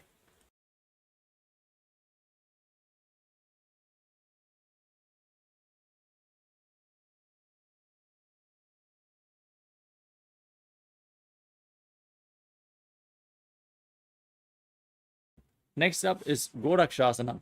From the same posture, now cover your heels with your respective hands. As you gaze to your nose, visualize the great sage Goraknath, founder of the Natha Yoga Hindu Sampradaya, and perform Jalandhara Bandha and Mula Bandha. Tuck your chin to the chest. Contract the perineal floor in Gorakshasana. जानुर्वोरन्तरे पाद उत्तानो व्यक्तसंस्थौ गुल्पौ च आच्छाद्यहस्ताभ्याम् उत्तानाभ्यां प्रयत्नतः.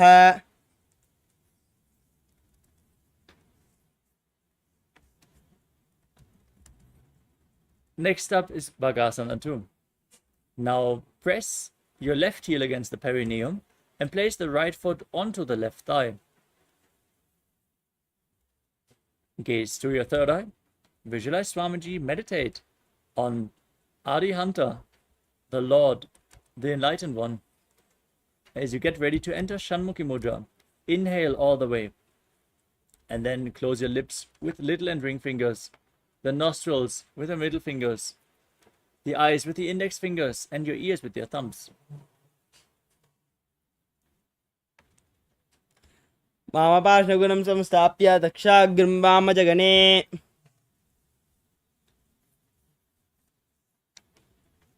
Dominic, I'm going to project.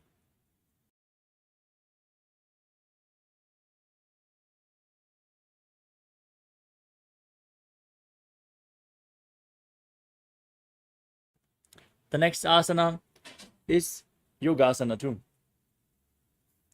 Now place your feet onto the knees and keep your hands next to your body on the mat with the palms facing up. Gaze to your nose as you visualize Swamiji in your inner space. Roll up your tongue and stick it out. Inhale through the rolled up tongue. In Kakachantra Kumbhaka, as you perform the Mula Bandha, visualize Swamiji in your inner space. उत्तानौ चरणौ कृत्वा संस्थाप्योपरि जानुनौ आसनोपरि संस्थाप्य चोत्तानं करयुग्मकम्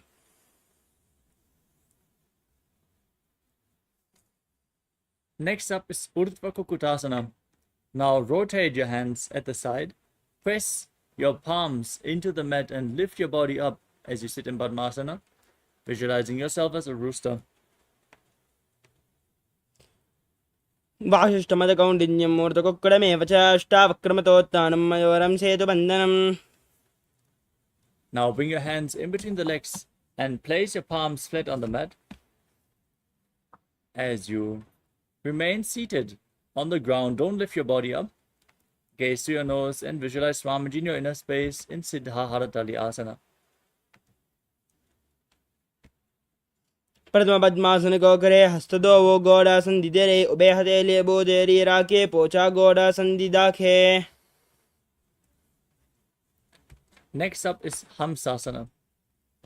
Now push your hands into the mat, lift your body up, and gaze to your nose as you visualize yourself as an elegant swan.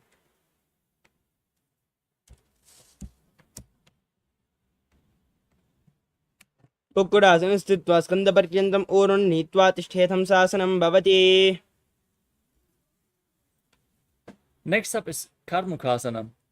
As you sit in Padmasana, now bring your hands in between the legs and push them behind your body, leaning forward and placing your forehead on the ground as you interlock your fingers in Parashamudra and rest them on the ground behind you.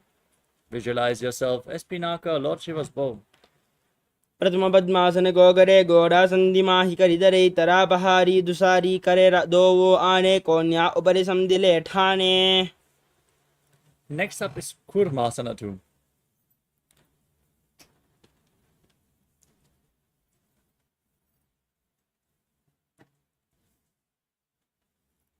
As you sit in Padmasana, now bring your hands in between the legs, bend your elbows to hold onto the respective shoulders, and visualize yourself as a turtle with a stable body and mind to live for centuries.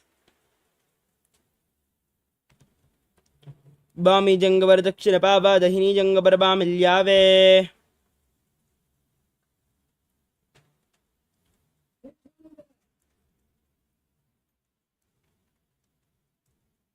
From the same posture, now tuck your chin to the chest, gaze to your nose, and rejoice knowing you're sitting in Shiva's secret knot posture, Granthi Bedasana.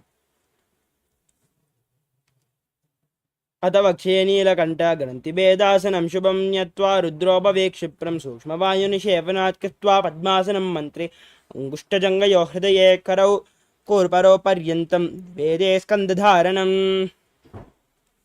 Now roll onto your back from the same posture.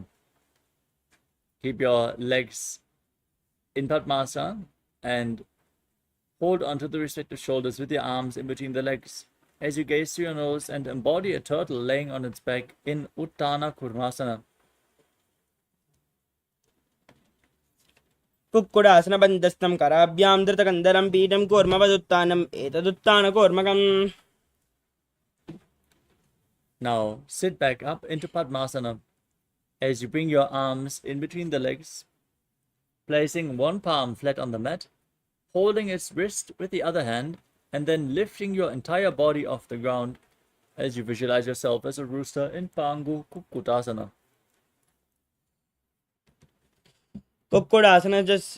कुक्कुटासनवच्चित्वा एकेन हस्तेन अन्यस्यामनिबन्धं धृत्वा हस्ततलेन भूमिम् अवष्टभ्य तिष्ठेत् पङ्गुकुक्कुटं भवति.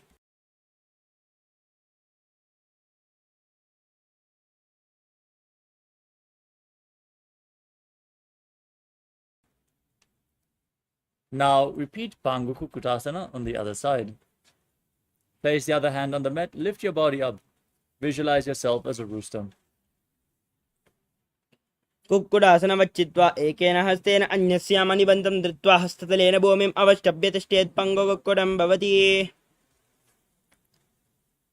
Now as you sit in Padmasana, place your elbows on your toes, interlock your fingers in Padashamudra, and rest your chin on your hands pressing your thumbs against your throat as you visualize you have gone beyond all greed and covetous in Gridasana. Don't forget to breathe in Kakachandra Kumbhaka and perform the Mula Bandha as you do so.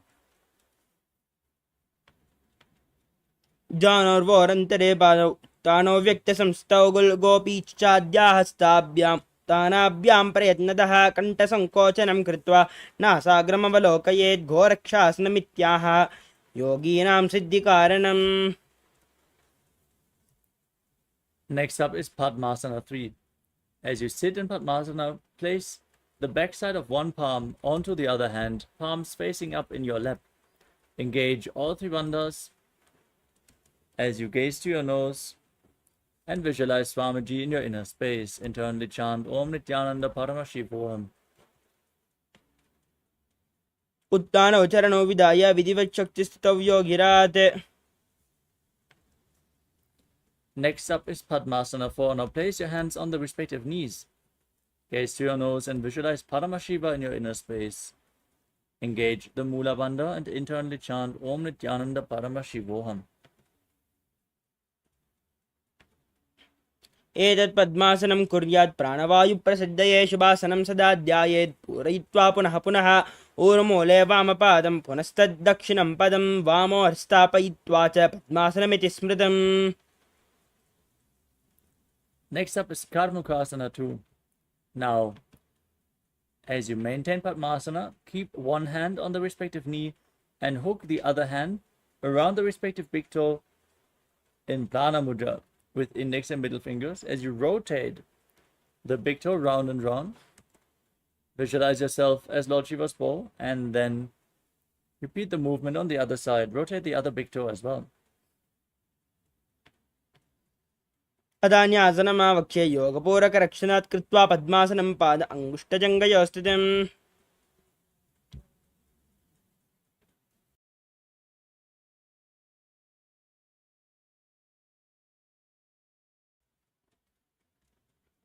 Next up is Karmukasana 3.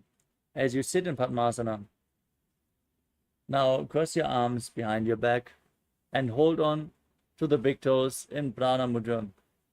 Gaze to the tip of your nose. Visualize yourself as Lord Shiva's bow as you engage all three bandhas. Mahamudra Bandha. कर्मुकासनमाक्षित्य उदरे पूरयेत् सुखं तदा वायुर्वसो याति कालेन सूक्ष्मवायुना. Next up is Dridhasana. Maintain the same posture. Raise your chest. Gaze up to your third eye. And visualize you are the action of Paramashiva's third eye, destroying anything you come across. ओरभ्यामुपरिस्थाप्य पादयुग्मं प्रयत्नतः दक्षिणं सव्यदेशे च सव्यं दक्षिणदेशके करद्वयं पृष्ठदेशे परिवर्त्य प्रयत्नतः पादाङ्गुष्ठं युगं सम्यक् कराभ्यां सन्निगृह्य च. Next up is Nagdasana. With your legs in Padmasana, the arms crossed behind, roll onto your back. Hold onto the big toes if you can, otherwise lay on overlapped arms. As you gaze to your nose and visualize yourself as a snake, calmly breathing in Sahadra Kumbhaka in Nagdasana. प्रथम पद्मासन कोटाने दो हाथ पाचाने आने पाद अंगोटा पकड़े आने सोवै कहुन्या कुल्या पानी गोड़ाजंग अग्र को दाशे मस्तंग स्वमसूदो राशे नासा अग्र दृष्टि को धरे आसन अग्र इसी विध करे नासा रोग जुना राहे विशाली पिनस जोया. Now free your arms and legs. Pull your knees up against your chest. Encircle your knees with your arms. Hold them close to your chest. As you bring your chin to the knee, squeeze your body into a ball in Kandukasana. वेत्रासने स्थित्वा हस्तपादान् निष्कुष्य. Now place your feet flat on the mat. Interlock your fingers behind your neck. Gaze to your nose. Visualize Swamiji. Breathe calmly through your nose in Sahadra Kumbhaka in Urdhva Pavanasana. प्रथम सोदो San करावे घोड़ा उबाराशे मिलावे गुल्प माहिला अंगुष्ट दो ई करे एक समेल रसोये उभय हस्त कांक सी करे सोले मस्तक नीचे दरे नासा अग्रदृष्टि ठहरावे याते नाडी सरलता पावे. Next up is Malakata Pitasana. Now place your upturned palms underneath the heels. Step your heels onto your hands as you push your hips up and lock your throat. Breathe in Mocha Kumbhaka. Visualize yourself as a powerful alpha ape in Malakata Pitasana. उत्तान शयनं पादतले उत्तान हस्तयोः स्थापयेत् पृष्ठभागमुत्रमय्येत् मर्कटपीठं भवति. Next up is Uttana Shikipitakasana. As you lay on your back, raise your hips and bring your hands to the lower back. Your body weight should rest on your elbows. As you extend your legs, point the toes and gaze to your nose. Visualize Swamiji in your inner space. जङ्गोरुबलहीनश्चेत् उत्तानशिखिपीडकम् अप्रमक्तः प्रकुर्वीत भुक्तेः प्राग्विजितेन्द्रियः. Now raise your hips and legs up high. Place your arms flat on the mat for support as you visualize yourself blissfully traversing Naraka Loka unscathed in Narakasana. ग्रीवाकण्ठेन भूमिं विस्तम्भ पादाग्रद्वयम् ऊर्ध्वमुत्त्रयेत् नरकासनं भवति. Now bring your hands to the lower back. Maintain your legs straight and lower and anchor them as you visualize yourself as a boat crossing the ocean of samsara in Tiryannaukasana. नौकावत् स्थित्वा ऊर्ध्वं पादाग्रद्वयम् आम्नयेत् तिर्यन्नौकासनं भवति.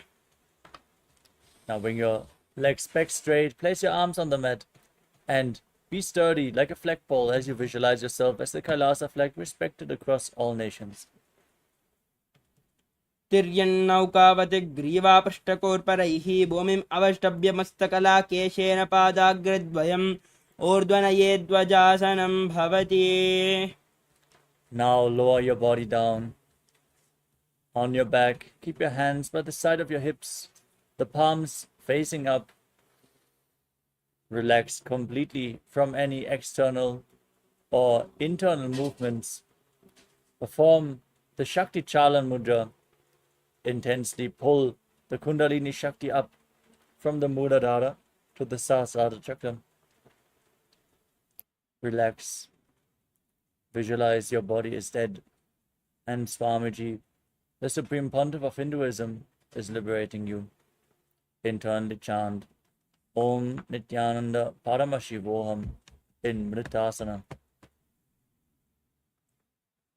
उत्तानं शववद्भूमौ शयनं दोषवासनं शवासनं श्रमहरं चेत्तविश्रान्तिकारणम्.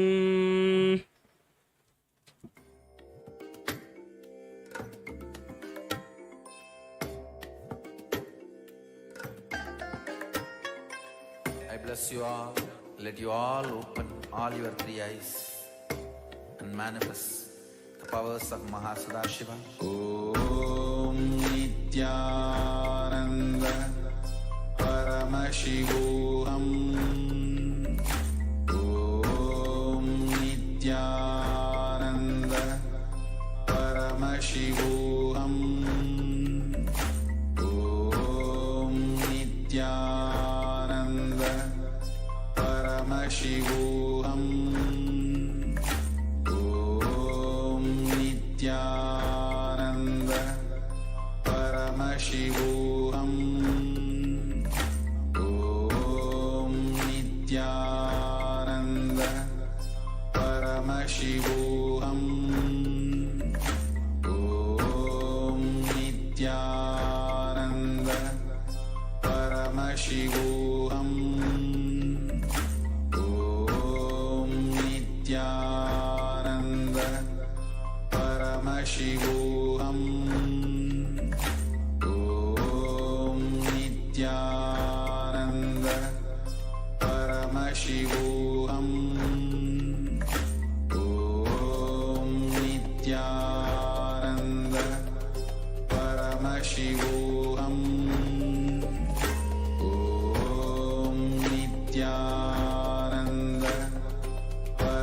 Paramashivoham. Om Nithyananda Paramashivoham. Om Nithyananda Paramashivoham. Om Nithyananda Paramashivoham. Om Nithyananda Paramashivoham. Om Nithyananda Paramashivoham. Om Nithyananda Paramashivoham. Om Nithyananda Paramashivoham. Om Nithyananda Paramashivoham. Om Nithyananda Paramashivoham. Om Nithyananda Paramashivoham. Om Nithyananda Paramashivoham.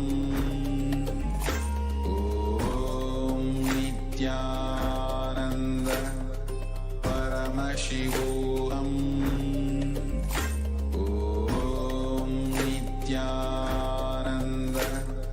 Paramashivoham. Om Nithyananda Paramashivoham. Now, slowly return to your physical body. Start to wiggle your fingers and toes, your wrists and your ankles, your elbows and your knees. Pull your knees up against your chest and circle them with your hands. Rock your body from side to side and slowly return to a comfortable seated position.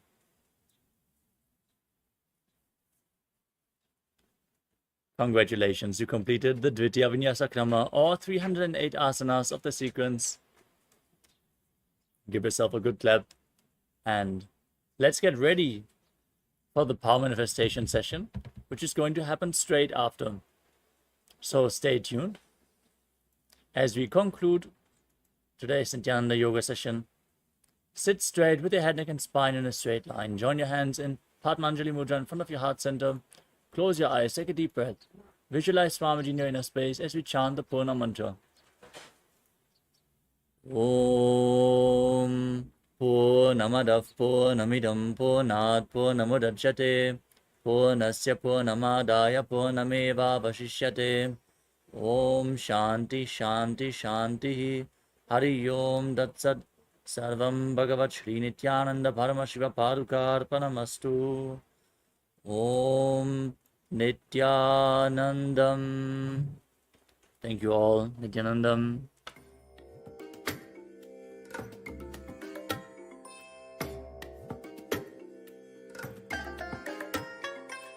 I bless you all.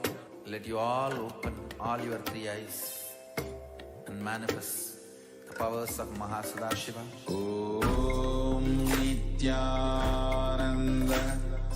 Paramashivoham. Om Nithyananda Paramashivoham. Om Nithyananda Paramashivoham. Om Nithyananda Paramashivoham. Om Nithyananda Paramashivoham. Om Nithyananda Paramashivoham. Om Nithyananda Paramashivoham. Om Nithyananda Paramashivoham.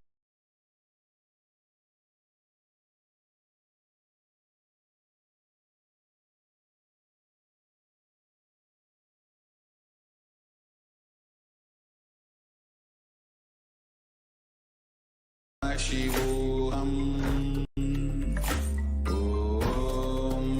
Nithyananda Paramashivoham. Om Nithyananda Paramashivoham. Om Nithyananda Paramashivoham. Om Nithyananda Paramashivoham. Om Nithyananda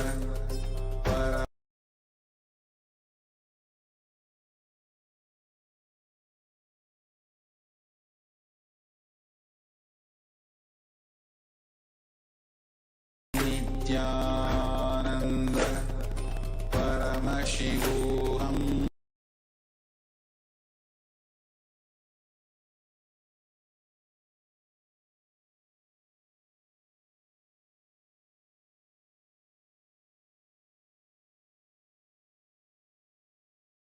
Paramashivoham. Om Nithyananda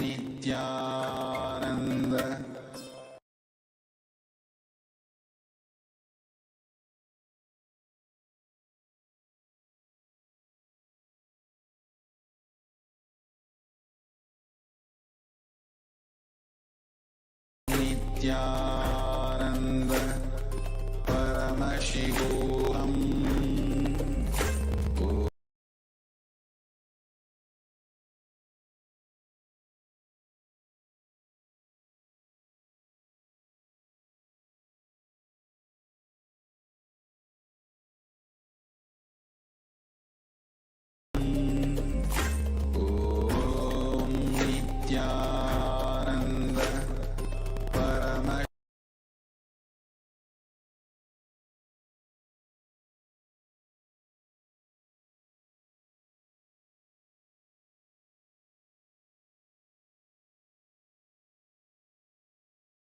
Ananda Paramashivoham.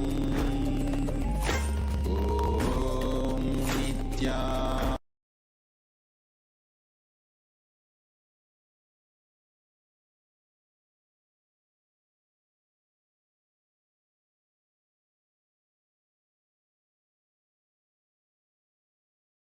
Om Nithyananda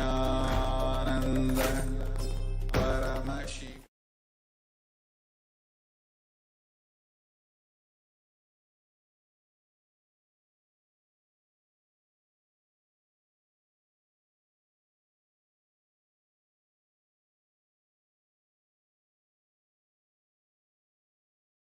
लक्ष्यम् एकं नित्यं विमलमचलं सर्वदी साक्षिभूतं भावाति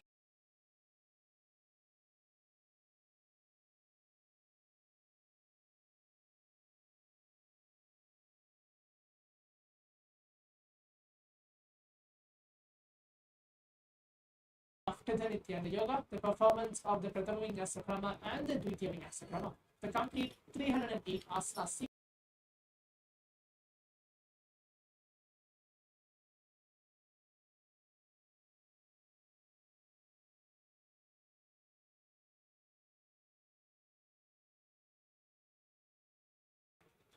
As today is the day 19 of the Paramashivoham season 4 level 3, we're going to receive Swamiji in the form of Bhiksha.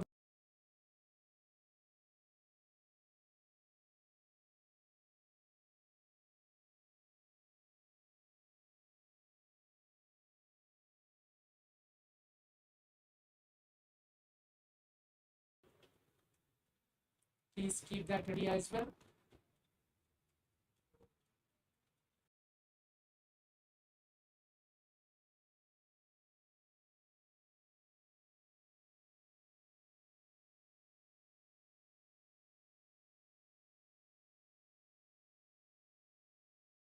Anjana, everything beside you, and keep your eye bands ready as well.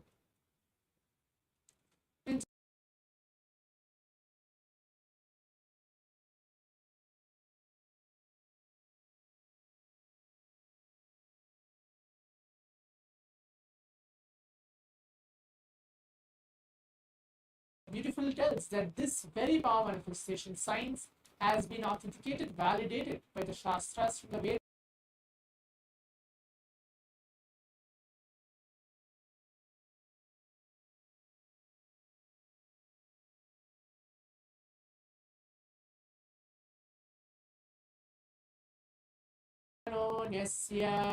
तिष्ठन्मीलितलोचनः क्रमेण मनस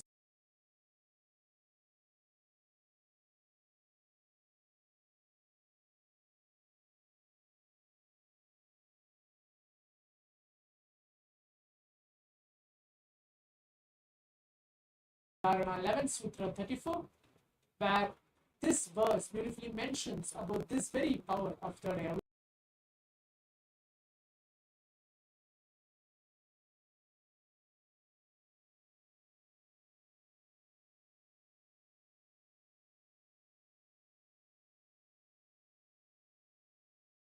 Any movement, having your eyes closed in succession, by that stability of the mind and inner space, through the power of the third.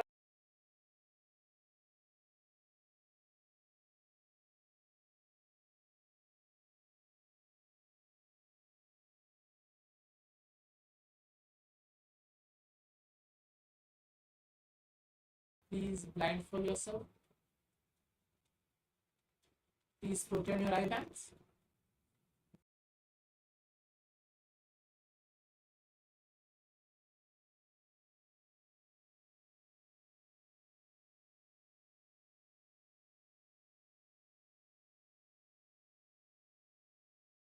Around you is Paraksha, whether you are manifesting or not, whether you are actually seeing what is getting revealed to you. Everything just put across.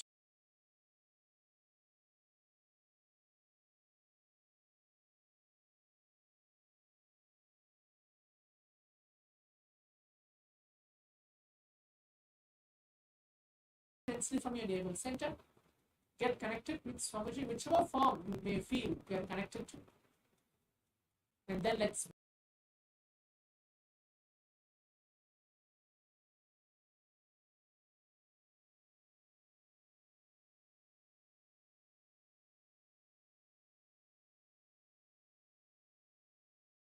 Paramashivoham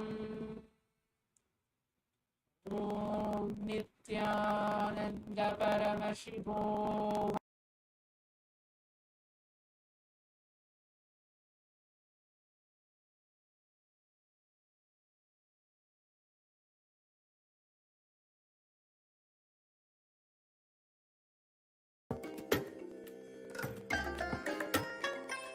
I bless you all. Let you all open all your three eyes.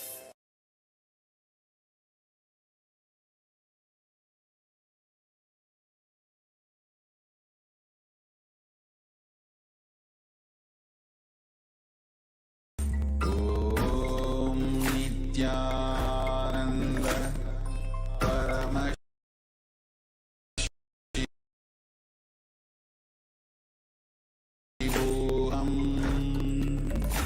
Om Nithyananda Paramashivoham. Om Nithyananda Paramashivoham. Om Nithyananda Paramashivoham. Om Nithyananda Paramashivoham. Om Nithyananda Paramashivoham.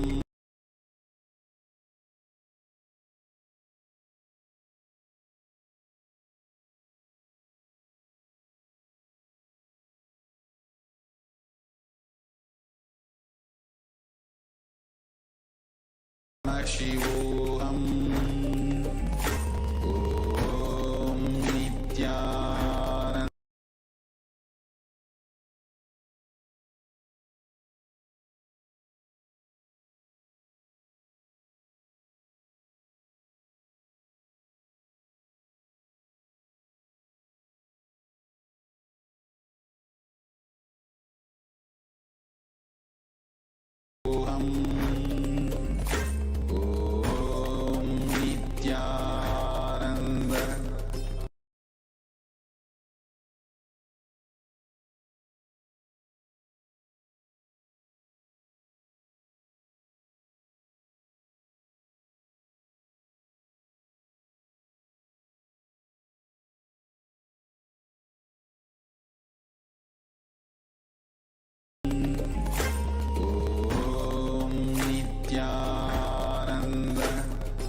Paramashivoham. Om Nithyananda Paramashivoham. Om Nithyananda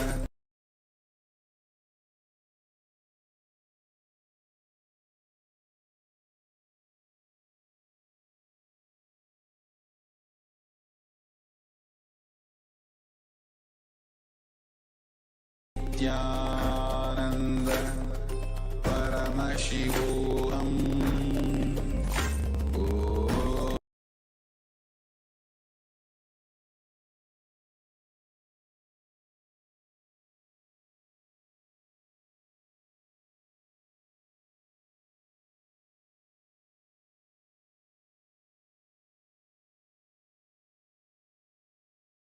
Ananda Paramashivoham. Om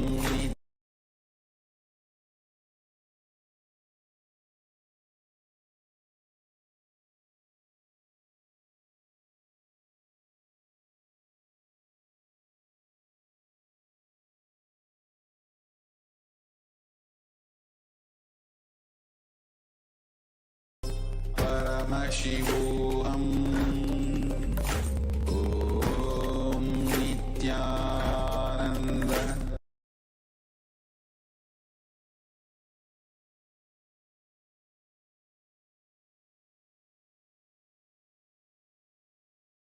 Om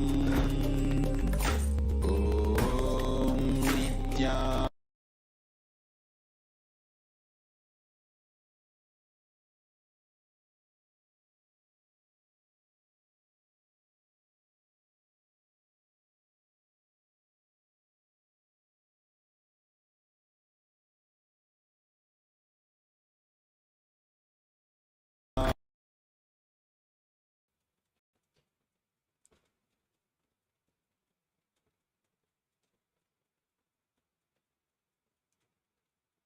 In a few moments, I'll be projecting the image to all of you. Please write everything down. If you're able to see colors, pictures, or anything, please write everything.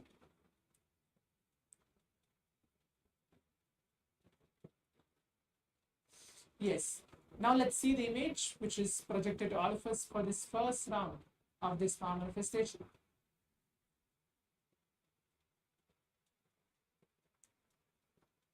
As you can see, this is the image which is projected to all of us. The image was a ball, a complete like a round ball. It's an orange in color. There is a black stripe as well, and a white background. So if you're able to see all these maybe colors or a shape or a white background and whatever you're able to see, if you're able to get completely connected to this very picture, you're manifesting it, that's great actually. This is the image for this first round of the power manifestation. Now let's quickly go ahead and see what we are manifested before we move on to the round 2 of the power manifestation. If you're actually manifesting it, you quickly go ahead and post your experience as well in the social media or in the Zoom rooms telling yes, I'm able to see this and this is what I'm manifesting in this first round of the power manifestation.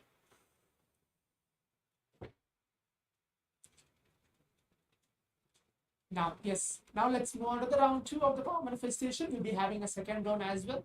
Those of you who feel that maybe in this round I've not completely got, I missed the first round, we have a second round as well.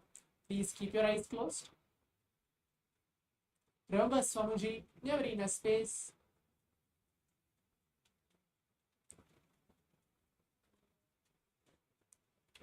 Close your eyes. Please put on your eye bands. Remember, Swamiji, on your third eye. And then start chanting the Mahavakya intensely. Om Nithyananda Paramashivoham. Om Nithyananda Paramashivoham. Om Nithyananda Paramashivoham. Now I'm going to project the image to all of you for this second round of the power manifestation. Please keep your eyes closed.